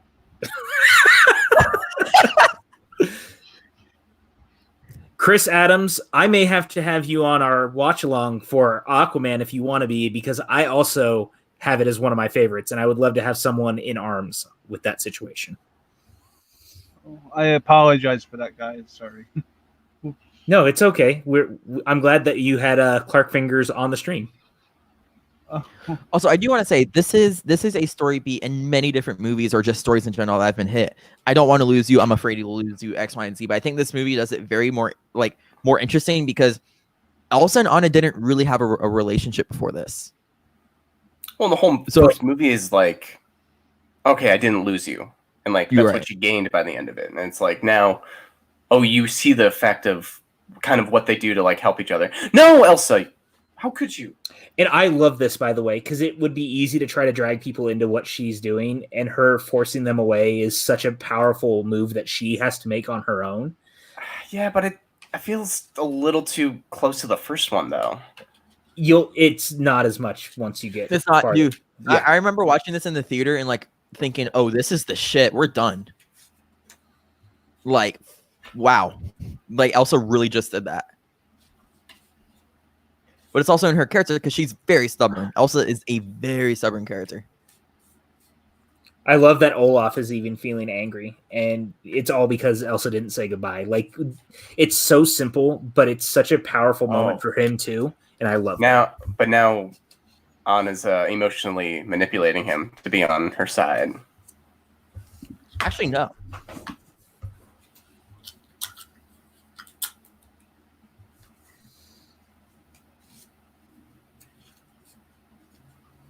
And it's really important for kids though to understand the whole emotions thing as like Ooh. I love the close-ups of the Titans like that. Yeah. I wish they looked scarier. I mean, dude, they're giant rock creatures. Yeah, but it's the same problem I had with like the snow monster in the first one of like it just looks too cartoonish, and you can do so much more with that. Yeah, maybe, but I mean at the same time, look, what was it, Noah? The one that Darren Aronofsky made where he made the angels rock creatures too? Great movie. It's fine. I like the idea of doing that here, though, too. Like, there's something about them being earthbound creatures like that. I don't think they need to be scarier. I think that they're already hulking enough for a children's film. Yeah. Chris Adams said, on the flip side, I would love to see a Frozen movie where Elsa actually stays with the others the entire time. LOL. I Yes do not and no. disagree. I get that. However, this is such an Elsa's character to do.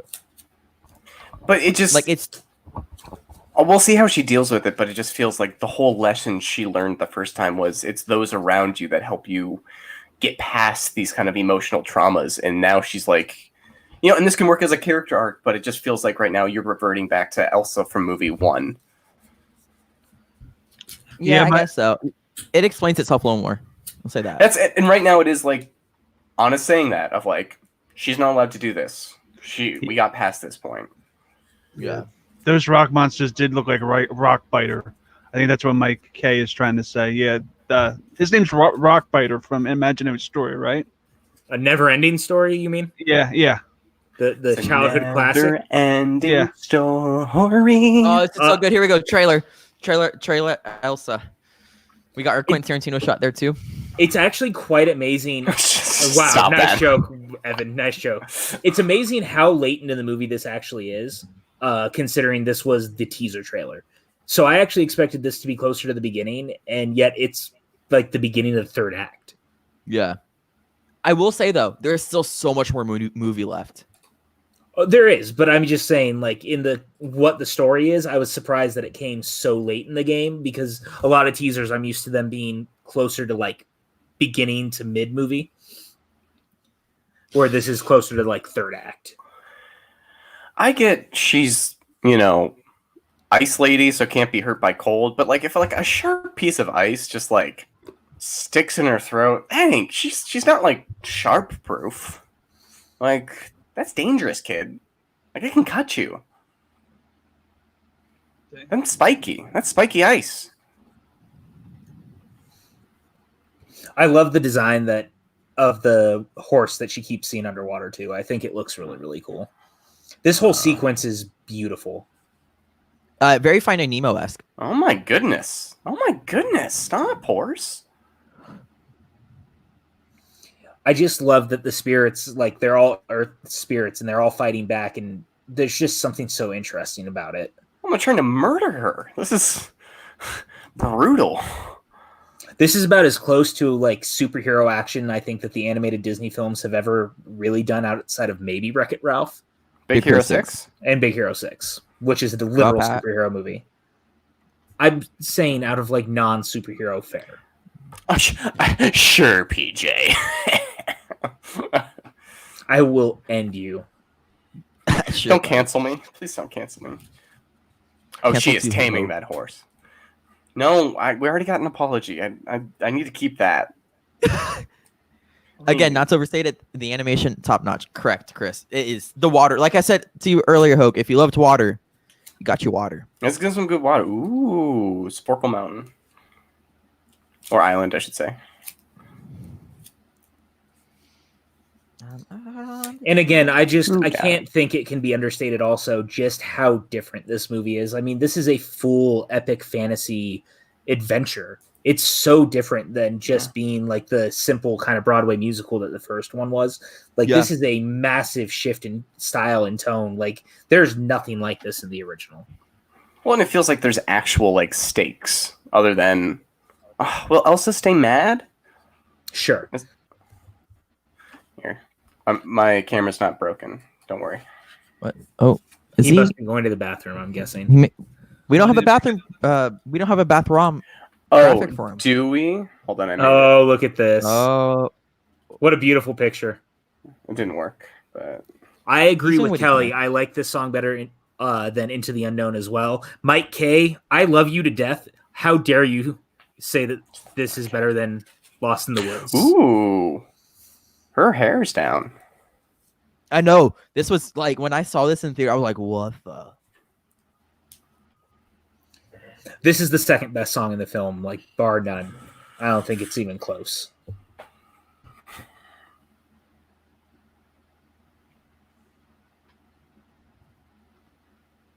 It does a really good job with the beat. And And can how- we just and it talk becomes- about how good Idina Menzel is?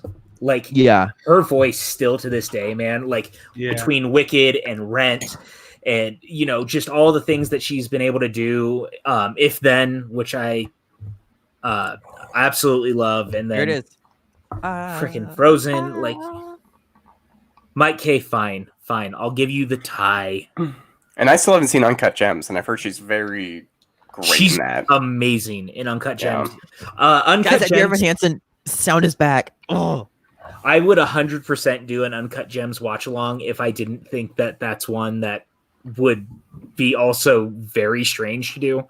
Like, it's That'd be fun, though. It'd be fun. It's just such a different type of movie. It is like doing like a watch along for, I don't know, what's just another movie that just makes you feel gross as you're watching Good it. time.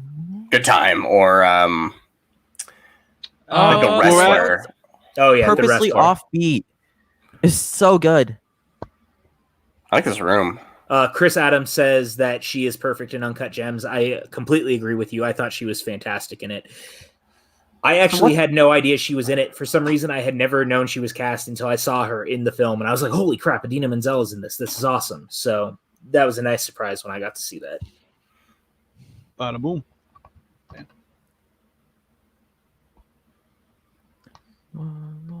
I really would love to see this turned into a Broadway production, just because I'd love to see them try to find inventive ways on stage to do so many of these songs.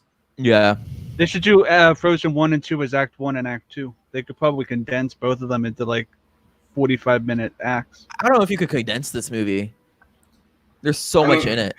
You could do Frozen 1 just the way that Olaf did it. That's Wow. true. They just make that the cold open. What a beautiful shot. And now, like, seeing all of this, like, there's Like, some this really, could be its own theme park ride. there's some really brilliant storytelling beats in this movie, and this is 100% one of them. Like, the way that they do this is just so fantastic. Oh, That dress is amazing.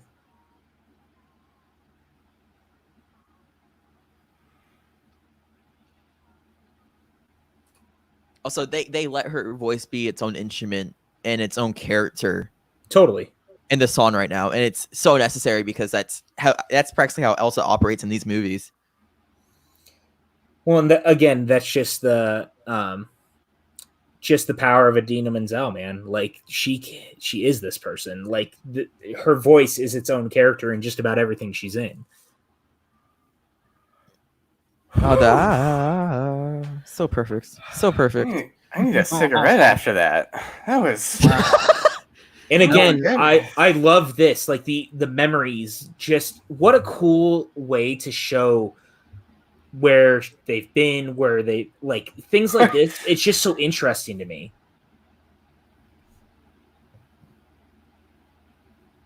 This is my favorite. Destroying Prince Hans.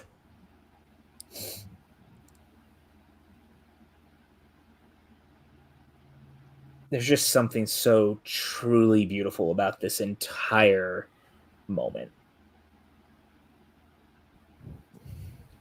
Aww. It's also, again, to our point, like, it's a little horror movie-esque to me, because it just kind of has this creepy, unreal vibe also to the memories, the way that they look. Like, it's the kind of thing that if you walked into, say, like, a warehouse full of porcelain dolls, that's what it would look like.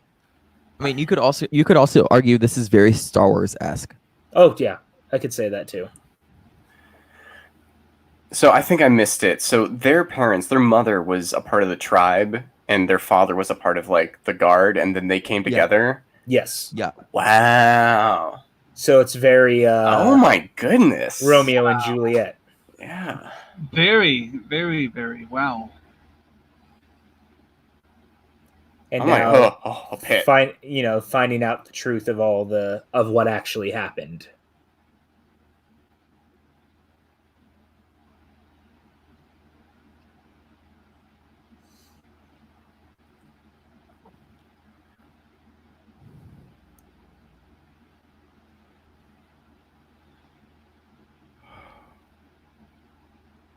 I just love the animation, man. It's just so good.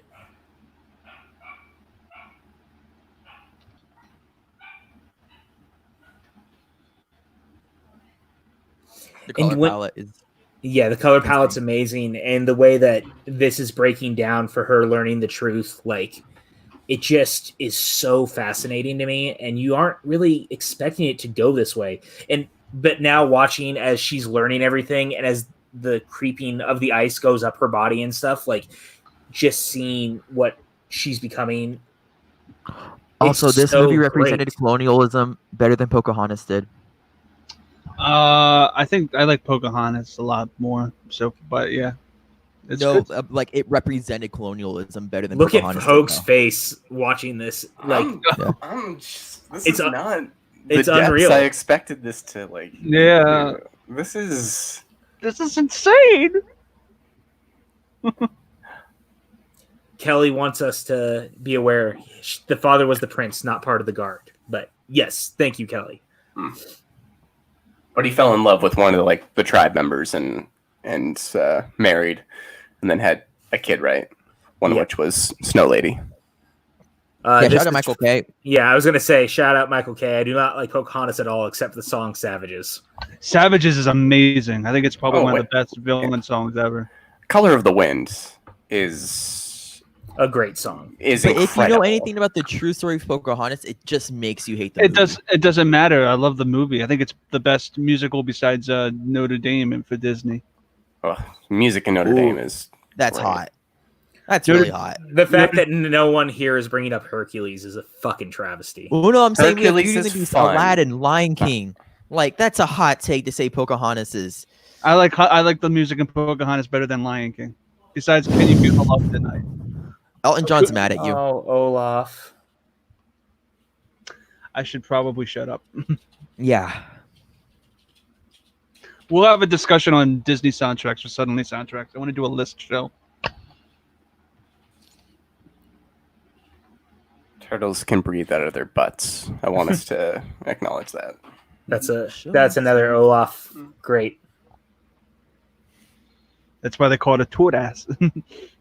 Just breaks my heart right now, man. Yeah. Oh no, because Elsa's gone. Yeah. That's right. He got snapped away. That's kind of what this is. Elsa disappearing means that he is snapped away. Tarzan's awful, Chris. What awful. No, and goodbye, Evan. Whoa, okay. Evan, you're the bottom now. Hey, Evan. Oh, bot? Damn. I'm Elsa now. You're the reindeer guy. All right, I can comfortably pet this guy and not be questioned about it. The fact that they pull this off and Josh Gad and Kristen Bell so sell this just with their voice work and the animation that goes into it, like simply beautiful storytelling, simply heartbreaking. I know, that's what I'm saying, dude. Like it's just, and her holding him as it's happening is just, oh, I like warm hugs. Why do I have a bathroom graphic on me? Oh, Chris. Mike K says, Anna, I don't feel so good. Guys, I'm tearing up. I know, it's good, man. And then I love you. The only thing that's permanent is love. That's great. Oh, that's beautiful. I agree with Chris Adams. Tarzan's soundtrack is top 3 Disney soundtracks. What? Wow. Oh well, it's wow. We're gonna have I have an idea of a show right now. So even the lizard's sad. Look at him. Hogue is crying. Guys, I want to just die. You didn't expect to care. No. This is like emotional terrorism for children, by the way. Way to go, Disney. Yeah.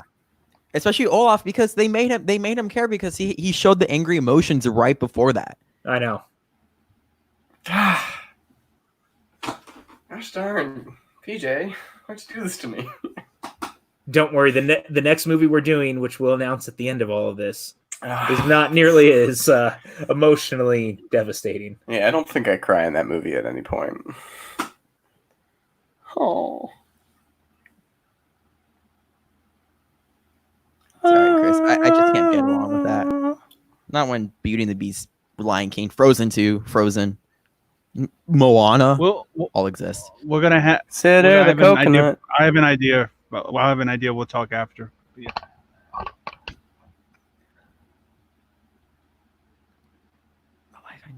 Hello, darkness, my old friend. Yep. Also, the color palette changing again. Although this is heartbreaking too. Her like literally being like, I'm ready to just like let go and let darkness consume me. It's not exactly what I was expecting from this film. And there's a lot to say about that too, because I think that both these films handle the idea of depression very, very differently in like very real ways. Like you can be surrounded by people and still feel alone and sad and just lost. Like, but also Kelly's right. The voice acting in this is insane. Yeah, I agree. Like that was what I was saying earlier. That's why the Olaf sequence works so well. The voice acting is incredible. The first Frozen would have been like Elsa ran away, and now we're just mad at her, and we just got to find her to be mad. And now they like demonstrated through like pretty complex storytelling of like, we know why she did it. There was a purpose. Now these people are dying, and I know you left me, and I feel upset. But now I wish I could have done something different for you to trust me more. Right. Like this is so much more complex. 100%. There's real consequences. Yeah, and it's just like the answer isn't me just finding you. Like it's I don't know what to do. The goal in this scene is to get up and keep walking. Mike K says the song might be Kristen Bell's best performance, ? It's not easy to sing while sobbing. And I do not disagree. I think it's very close to one of her best performances. I don't know, man. Have you ever been drunk singing Nevermind, the Nirvana's record through? Not that hard. I'm just kidding. We should do that one night. We should just all get unbelievably drunk and sing Nevermind together. It would be great. She's climbing out of the pits of hell. In this film is mwah. Kelly's not wrong.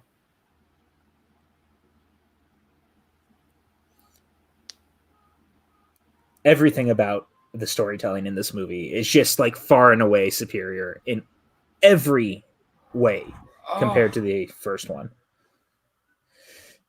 Oh, chills. Oh my goodness. Oh, that shot.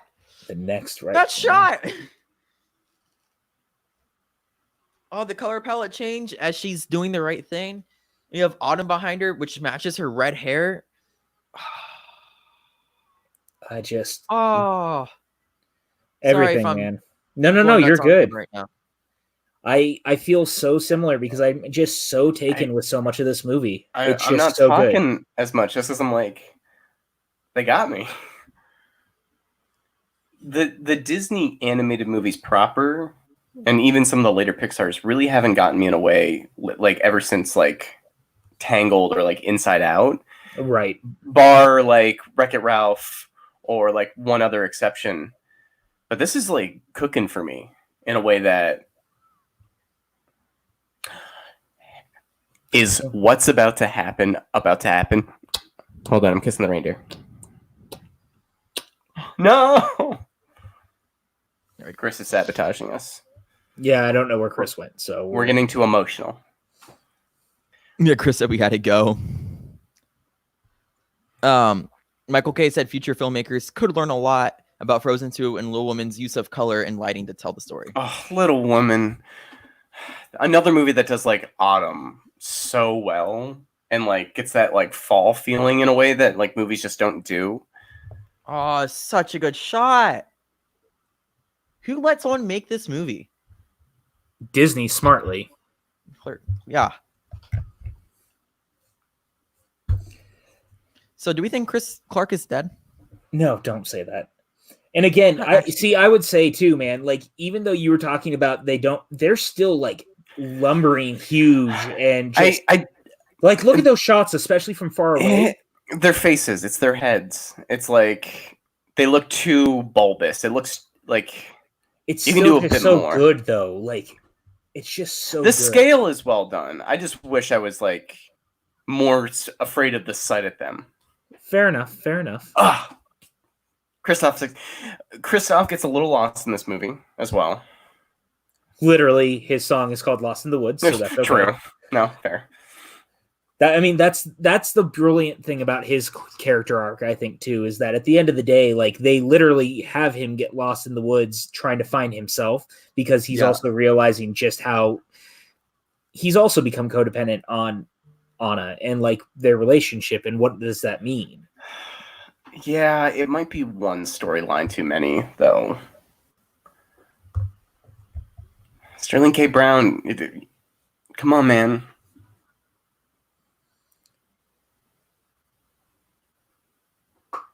That's our future Charles Xavier right there, you guys. See that line, my sister gave her life for that truth. In so many other like movies, like they wouldn't have had her like rising from like depression to like build her to be able to say that. Like so many movies, it would be like, yeah, she just died, but I'm okay with it. Right. Like that's just the fact of like the movie. And this one, it is. Chris Adams says they made them look like mythical creatures of the European region, like trolls. They're very traditional looking. So apparently it's like very specific to that region, how they were designed. Yeah, but like even their like faces with the big like Santa nose, like I don't know, they could be scarier. I think they could be scarier. No, man, I get it. Also, this sequence is just so brilliant of them realizing that the idea is that they have to destroy this. They have to, in order to save everyone, this has to be brought down, because, you know, everything that was essentially founding Arendelle was a lie. Yeah. Well, and just I like that it's nature really doesn't have an alliance. Like, right. You know, Elsa died, and we'll see what happens with that. And like these rock monsters, I think would want this dam to come down to help the woods, but like they're also mad at the people, and like, you know, there's no allegiance to one body or another. It's just like nature is just kind of this ever living thing. Oh, she's back. The film gets brighter and brighter as the hopes get higher and higher. Just slowly over time, and how they use the color palette is just brilliant filmmaking. Well, and they also smartly, like in that moment that Elsa comes back, they drop her right away. So she's not even, you know, just saved. She's been disappeared again. Like, where is she? Yeah, exactly. Why is this movie so good? Are they?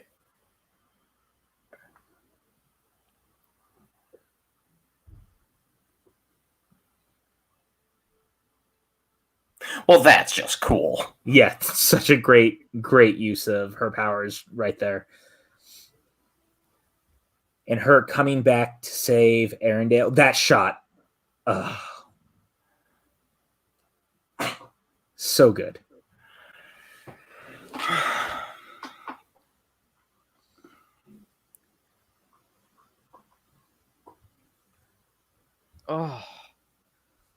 And the color palette is back to normal. I just want to note that. Like Mike K, Elsa the White. I do not disagree that is how they handled it. And now everything starts to slowly go back to normal. I love this. And again, that's why we didn't roll an Emmerich the place, because everything had to be able to transition back to how it was. Transition. I will say it's a little underwhelming. Give it a second. We'll see where it goes, but this movie has a lot going on, and I'm interested to see how it like all kind of like congeals together at the end. There's a lot of incredible like character moments and stuff, but it does feel like it's a little scattered brain with how it's like focusing on it. That's fair. Again, it's very Guardians of the Galaxy 2-esque to me. Yeah. Where it but has even that issue. But even like Guardians of the Galaxy 2 is so good at like dealing with what makes a family.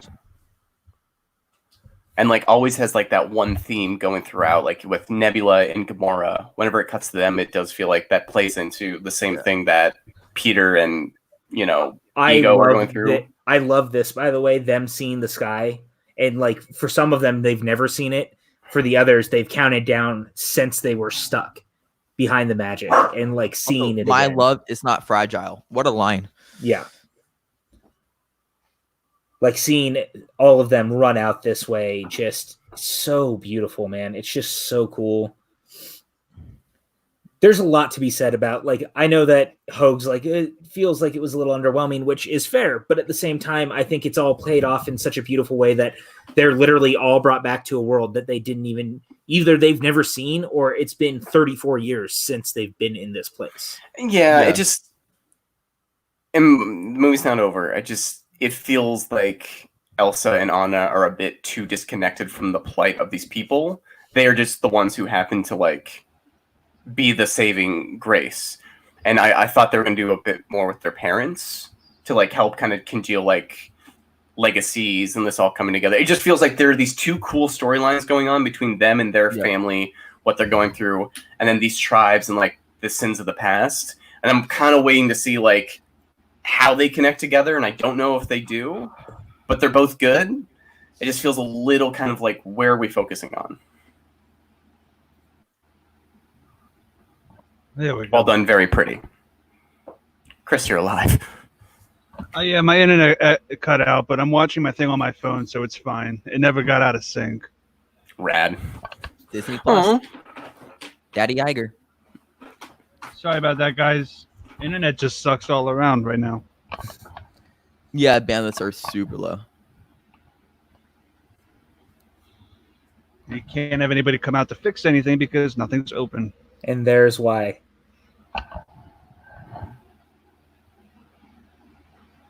They're both the fifth spirit.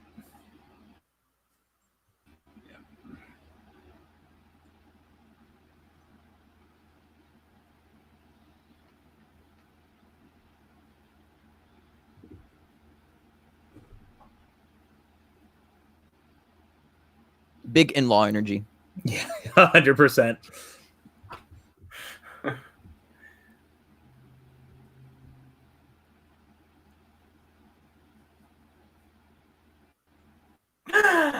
Aww. Because remember, water has memory. It's like they foreshadowed this. Yeah. Is this going to be like Baby Groot, where it's like a new Groot? Or like a new Olaf? Nah. No, because water actually has the memory. Because snow is frozen water. You're telling me that carrot hasn't gone bad by now? Okay. It's magic. Okay, Hogue. Pat. It's been like years. That's going to be a gross carrot. Aw. See, Olaf loves happy endings. Or is putting us in mortal danger going to be a regular thing is one of my favorite lines maybe ever.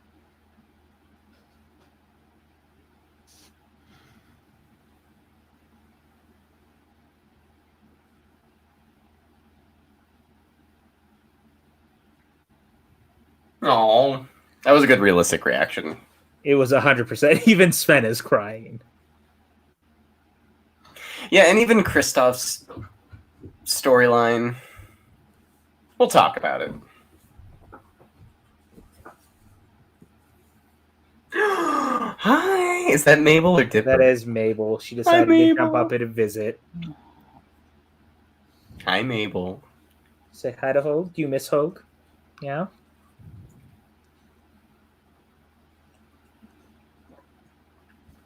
Yeah, we get it. You're cute, Disney.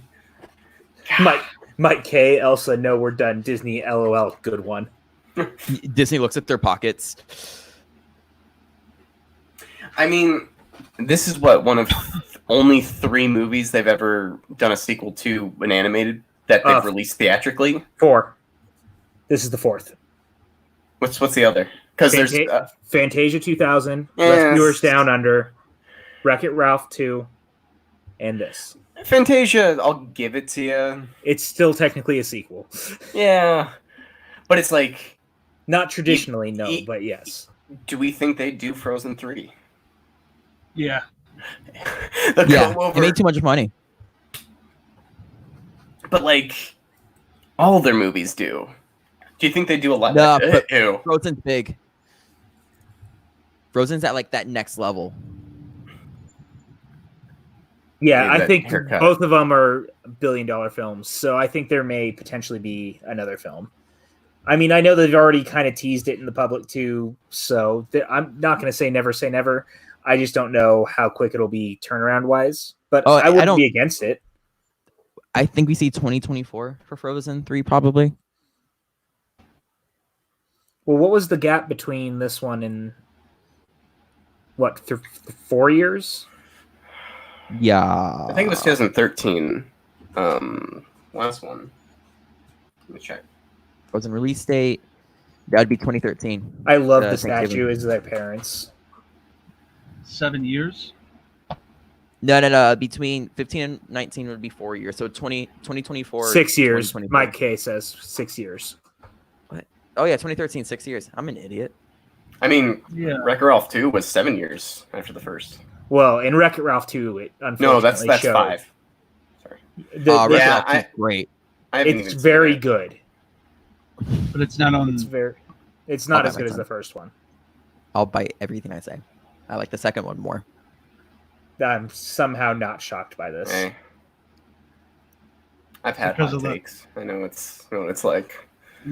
I know how it's like. I like Phantom Menace more than Empire Strikes Back. I think Last Jedi is the best Star Wars movie. Second best behind Return of the Jedi. Second best. Yeah. Okay. Wait, what? Something I want to say about the movie really fast before it ends. This is really reminiscent of how they're now able to work together but separate, be independent of themselves, but yet still coincide. And it's what we learn through the whole movie, and how we end on it through that letter is just so beautiful. Totally. And that they still continue to fight for what this land can be, especially now finding the truth and like refounding what the land should be from here on out. It's almost like something we should probably do here, like recontextualize the stuff we know about our history and fix things. So I think it's a really almost beautiful ending. It's almost like it's trying to tell us something. Again, I will say this film did colonialism brilliantly, better than I think most films do. How very Indiana Jones and the Last Crusade for her to be like riding off into the sunset like that. So Evan, you're for colonialism? No, you son of a Hogue, Jesus! I gotta say, man, freaking Brendan Urie, just overproducing the song. I think Jennifer Lee's screenplay is so incredible for this entire movie. I think that you could tell it's written by a woman. Yes, and like in a way, yeah.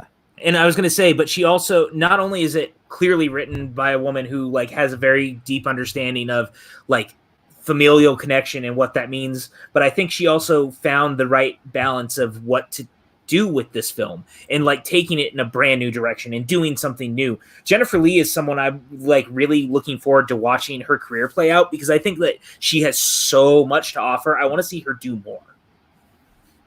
Yeah. I think this is considerably better than the first.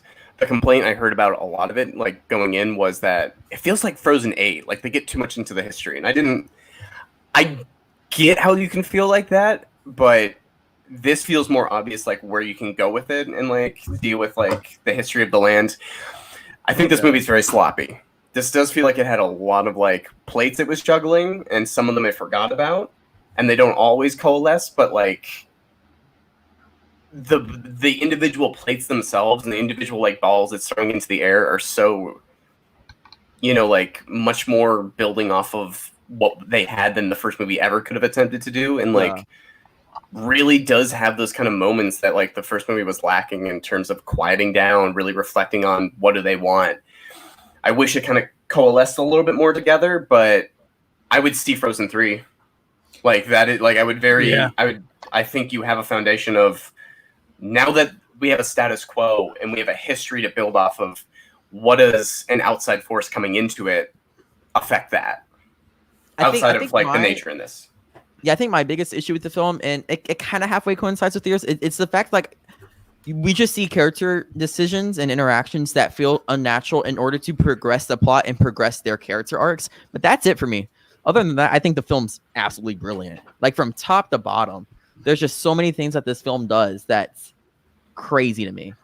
And the chances they're willing to take and how they take them is just amazing. I totally agree, and especially because I was left so cold by the first one, pun fully intended. I just really think that this film goes such a long way in fixing a lot of the problems I have, and by expanding the world, for me, understanding it more, understanding where things came from, like understanding how character motivation became what it was. Like they do so much extra heavy lifting that it just feels like such a stronger film in that way.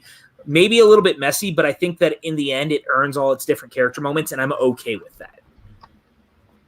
Do we want to try and give scores? Actually, really quick, Kelly makes a really good point. I feel like the way how some of the stories came together at the end was a little subtle, and you should rewatch it while not recording the live stream. LOL. Chris agrees. They make a good point because some of the animation cues are really specific. Do we want to? What would your guys' scores for the? Or in like Chris, what do you think? Actually, before we. Yes, Mike, we are watching through the credits. Just real quick to interject, we are going to watch all the way through the credits, and then after the credits are over, we are going to announce what the next live stream is going to be on Friday night. So just hang tight with us for a little bit longer. We're going to watch through the credits, and then we got some announcements to make. I'll be honest. Like, I feel like if you're watching the movie for the first time, doing a watch along, while everybody else is like, it's hard to. I need to watch it by myself. It was hard to follow kind at of some moments. Yeah. I would say that although it wasn't as cookie cutter as the first, it also was a little bit more convoluted. I mean, it was emotional. Olaf's fake death scene, it's kind of predictable. He was going to come back at the end, but yeah. It was just it was good. It was good. I enjoyed the songs. I have to listen to the soundtrack again. Yeah. I agree with Chris Adams, who said I didn't necessarily care about seeing a Frozen 2 after the first, but now I want to see a third. And I can completely be behind that, because as someone who was like really against them even doing this film, I thought it was like just going to be a cheap cash in. I thought that it just, because Disney for so long had put off doing sequels, so for them to do Frozen 2 and Wreck-It Ralph 2 so close together, it just felt very cheap, and I felt like they were almost like selling out in that way. But both of them actually had reasons for existing in the end, and I think both of the movies are very, very good and take both series in very different directions, that I was happy in the end that they did it. And I, more than Wreck-It Ralph, I really want a Frozen 3 because I'd be curious to see where the world is now, whereas Wreck-It Ralph, like, I'd be happy to leave it where it is. Hold on, can we look at this name? PJ. Hanet Tham Ron Some Bunstakal. That's a good name. What were you going to say, Evan? So PJ, if you had to do it, what would your score be? If I have to give it a score, just because I've stopped doing that, I like my words kind of speaking for themselves in how I feel about stuff. I'd probably give it I'd give it like a 4.75 or 4.25 probably out of 5. It's very close for me to being like a much more perfect film compared to the original. All right, Hogue. I was going with a 10-point scale. I would think the first one is probably like a 5.5 for me. Out of 10. Out of 10. If we're doing like a 5, I'd like at a 5 scale, I'd give it like a 2. But this one, if I did that at 10, I'd give it like a 7. And then out of 5, I'd probably do like a 3. 3.5. Like, I think I'm more in line with Chris of just like, I think the highs really are highs, but it is just... Yeah, some of the track to get there feels convoluted. It's a good word for it. And it, like the Olaf death scene worked for me because I was like, this movie might not bring him back. And then it does. Sure. And it like kind of like lines up in a way of, it is like, I see where we got there and we were going on such an interesting path to get to those places, but I don't think the conclusion justified how weird of a way we got there did. Like it was, we were like really using interesting like character pieces and like really focusing on different like ideologies of these folks. And then it does just come down to, no, the bad people were bad and the good people were good. Kelly makes some really good points. She says they took a lot of one-dimensional character flaws from the original that were really explored during this one, which made it better. And then Anna and Elsa's dynamic was explored so much better in this film. And Elsa being more than just a girl with powers and who she is herself, it's all a lot better than the original. And the original is just great for different reasons. And I can get behind that line of thinking. I don't even necessarily love the original, but I can back that 100%. Chris Clark, what about you? I'm gonna go out of 10 as well. I would give it probably a solid 7.5 out of 10. It's not a terrible, Wow. terrible movie. Yeah, I mean it's what I just feel like when as I was watching it, I was more concentrated on whether or not like the movie itself really does, as Pat put it, Hogue put it, is that it a little too complicated, and it might go over the heads of some little kids who might have watched it. But I mean, you got some of the predictability with. I feel like the Olaf death was kind of, in my opinion, a little cheap. It was like a little bit of a crutch to kind of like get some little extra like artificial emotion in there before you inevitably bring him back. But you know, it's not a terrible movie. I mean, I don't really feel like the first one was high marks either, but it's good. It's good. I would give it 7.5 out of 10. Yeah, I do want to say this about Olaf's death, though. I think they did it brilliantly because it was set up from the first film. And it was more than just Olaf dying. It was also, oh, crap, my sister's in trouble. They're all gone. And it was just Anna. It was just Anna left. And like that, I think that's what made that as good as it was. But personally for me, I'm thinking I'm either between 8.5 and 9 out of 10. The film's so solid, like all around, outside of the a few character moments that I really struggle with still. It's so well done. The animation is top level. The music is out of this world. I think it really does a good job of telling really big and large concepts and not dumbs them down, but makes it accessible to kids to understand. And there's a lot that's thrown in there, but everybody is happy coming out of this film because the way how it's directed and the way how it's written, it's for everyone. It's not just for one specific audience. It's a great movie. As I put in my now Letterboxd review, because I guess I'm now doing those. I said something. The characters were fire. I think that's an interesting way that it's kind of putting it into context for me of the ideas that they're dealing with in this movie are so much more heady, and the fact that they can actually thread some of those needles so well, I think makes some of the more simpler ideas stand out. Like everything with Kristoff for me, like feels a little more half-baked because, you know, you have Elsa and Anna dealing with, you know, reverting back to previous like habits and like, you know, addictions when it comes to, and like her just kind of like, no, I need to like follow this thread, and Anna's like, no, we are past that. And like they're having those conversations of what we have grown as characters. And then when like Elsa kind of just says, you're right, and then does it anyway, or like Kristoff is like, man, Anna just doesn't pay attention to me. It does feel like I wish those were at the same heights as these other like really interesting conversations about colonialism and about. All right, so we're gonna cut real quick here. I want you to be able to see the post-credit scene. I think it's a fun little. Nick Fury coming out. Yes. Could you imagine? Yes.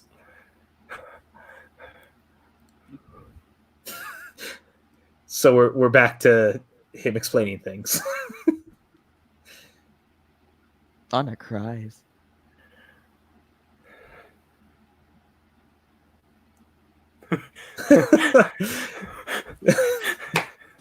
Everybody lives. It's a great throwback too to the first movie. Yeah, it's a great joke that plays off in a really brilliant way. It's adorable and cute, and I love that they went ahead and did that. So were those his kids? They were. I mean, we assume that. Did you ever see the short that they did between these? No, I didn't. No. So Elsa I was wondering if that'd be required viewing. No, I mean, the part of it is she has a cold, and every time she sneezes, it creates like the little baby snowman, and so that's what. So that's what that is. I'm really glad we did this. I thought it was really fun. Too. I'm glad that some of you got to watch it for the first time. I'm glad Evan and I got to watch it together because he and I had gone back and forth for a while about how much we actually enjoyed it, because I was so surprised I enjoyed it as much as I did. Which brings me to, what are we watching on Friday night? And this is a movie that I love very, very much. I know it's a movie that you guys love very, very much. It is a movie that is going to be hitting its 10-year anniversary at the end of the year, but we didn't want to wait, because we like this movie very, very much, so much so that we had to do this. Friday night, 7 p.m. Pacific time, 10 p.m. Eastern Standard Time, we are going to be doing Scott Pilgrim versus the World, directed by Edgar Wright. I believe all four of us are going to try to be back for this really, really great watch along. This is a film that I adore very, very, very much. It's based on a very popular comic book that doesn't get nearly enough love, and I am very excited for us to do this watch along. This is a movie that I could talk about forever. I think that more along the lines with this one, because this will not be first time viewing for any of us here, I think, except Evan. Yeah, for me. So that'll be very interesting, because this movie is just like top tier comic book filmmaking. It may be Edgar Wright's best film. I'm very, very excited to dive into this one. Hogue, we told you about this right before we jumped on. How excited are you? It's one of my favorite movies, and it is, as opposed to this one where, like what Chris said, like I'm kind of just trying to absorb it as I'm watching it. With Scott Pilgrim, I'm like, I know every beat of that movie. And it's set in Canada, so you're gonna get a lot of jokes towards me, from me, just encompassing. Nova Scotia. Yeah. I can see Mike and Chris in the chat are already very, very excited. First, thank you guys saying that this was very, very fun, but they are both very excited that we are going to be doing Scott Pilgrim. Chris Clark, how are you feeling about the Scott Pilgrim watch along? It's one of the best comic book movies ever made, period. It's in the top 10 at least, after like Spider-Man 2, X-Men 2, Batman Returns. People don't realize it is a comic book movie. But yeah, I'm excited. I think Michael Cera, he kind of looks like Evan, so maybe Evan, when he first watches it, might have a little bit of a identity crisis and think, and what do you call it? Like what do you call it when you see something, like you get attached to it? So yeah. Oh, like when you impart yourself, when you like implant, or like implant. I hope not, because Scott's not necessarily the best character in the world. But Evan, how are you feeling about us doing Scott Pilgrim? I've heard a lot about it. I know it's an Edgar Wright film, so I really don't know what I'm in for, because every time I watch a different Edgar Wright film, it's very the style is similar, but everything else just seems completely different and just out of nature, which is exactly kind of what we're here for. I don't know how I feel about it watching it with PJ, Pat, and Chris. Very chaotic group of people. I say that as I am myself very chaotic. However, I'm excited for a time. I do want to give a special shout out to the people who have been watching the stream, and the stream last time, I think we mentioned this at the top of the show, 130 views total across Facebook and YouTube for Army of Darkness, which is a movie I never heard of until then, which I think is pretty amazing. We've had a pretty consistent 8 viewership here, which is pretty cool that 8 people were watching this movie with us. Listening to our insanity. I know, exactly. And we also had 9 likes on the YouTube and 11 reactions. That's 20 reactions from you guys. Thank you so much for the support. Remind you, we do have Streamlabs down there on the bottom. If you choose to support us, I really don't like pushing that, but it's a good reminder, because sometimes you don't see the links because YouTube sucks. And I just want to say thanks for all the support. We've only done 2 of these now, and we've already gotten more than we could have asked for. So a lot of thanks. I mean, look, when we decided to start doing this stuff, it was something that I had wanted to do. We had been talking about it since last summer. And it was a thing that I wasn't sure how it was going to take off. Like Hogue and I had been podcasting. Chris, Evan, and I had done streams in the past, gaming and stuff. So I didn't know how interested you guys would be doing watch-alongs and us doing a bunch of new content. But as it turns out, like within less than a week, we've had over 50 subscribers already on the YouTube channel. If you haven't already subscribed, head over there. Like, your guys' support has been so wonderful out the gate that I can't believe that we're getting there. Like, people are already commenting on the videos. You're liking the videos. Yeah. You're showing up. You guys were in the chat literally all night with us. I can't ask for anything better on a Monday night. And I know that everything's a little different right now. Everything's a little chaotic with the quarantine. And so your guys' support means the world to us, but I'm also hoping that we bring a little bit of extra joy to your guys' days too, because I know how crazy all this stuff is. And so if for like 2.5 hours we can sit down and have a good time and just bullshit and have fun talking about movies, then we're doing our job, and hopefully you guys are enjoying it as much as we're doing it for you guys. Why do you put on glasses? I forgot to put them on at the beginning. I didn't see any of the movie. I was completely fuzzy the whole time. That explains why you only gave it a 7. Yeah. Oh. Yeah, man. So credits are beautiful. literally with all of that, I think that there's not a lot more to say. So we're going to go ahead and go around the room, starting with Evan. Where can the kids find you guys online? Please follow me. Go to my Facebook page. I've made it public. It's not a page. It's my personal profile. I made it public. I'm doing live streams recently of me playing the guitar and singing for you guys. Because why not? I play some songs that we know, some songs you don't know. Just it's fun. It's a positive environment. And you can also follow me on Twitter. It's right there at Evan Degraff Live. I like to tweet about literally anything today. I tweeted about Pusha T and Drake. I hope you guys know who they are. If you don't, then you're still out of touch, and I can't help you. Exactly. And with that, I know who Drake thank you guys is. for watching. I had a good time. Let's Chris get that Twitter Clark, follower where count. can the kids go and find you? The kids can go and find me at Chris Clug 8788. Those numbers mean nothing. You know what? That sounded wrong. Those people can go and find me at Chris Clug 8788. Those numbers mean nothing. Bada bing, bada boom. Suddenly, soundtracks will be happening soon. Because I'm of very, this, very excited about this. Because of this stream, I figured that maybe we can actually have a debate on Suddenly Soundtracks about what the best Disney soundtrack is. So look out for that. That might be one of the first. That might be one of the first easiest things to do. So look out for that because Notre Dame is going to win. But that's beside the point. I can't wait. Pat Hogue, where can the kids find you? Okay, I'll have my little doodad a little bit better next time because I don't know technology. You can find me on Instagram at Pat the Canadian, all one word.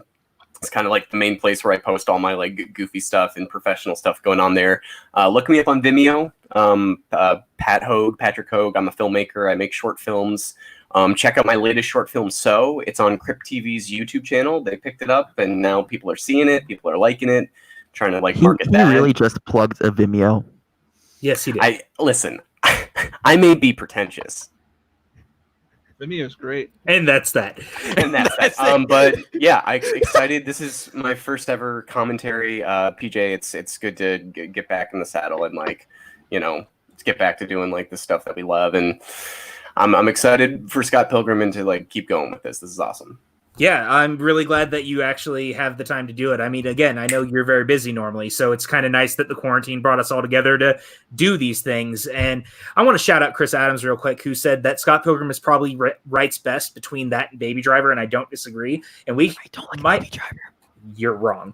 We might have to do a Baby Driver watch along specifically for that reason. So I'd be curious how that goes.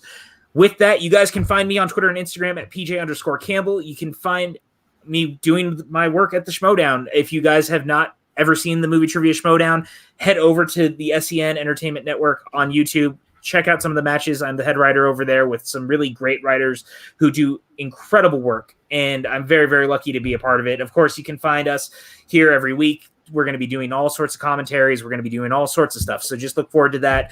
And then Movie House with Ryan Snelling. We do movie reviews and stuff like that. It's a lot of fun. And thank you guys again for the last 2 hours. Everyone who hung out, you guys are amazing. I can't wait to see you guys here Friday night as we discuss Scott Pilgrim versus the World. With that, everyone, we will see you guys next week or at the end of the week, I guess. Have a great week, everyone. Stay safe.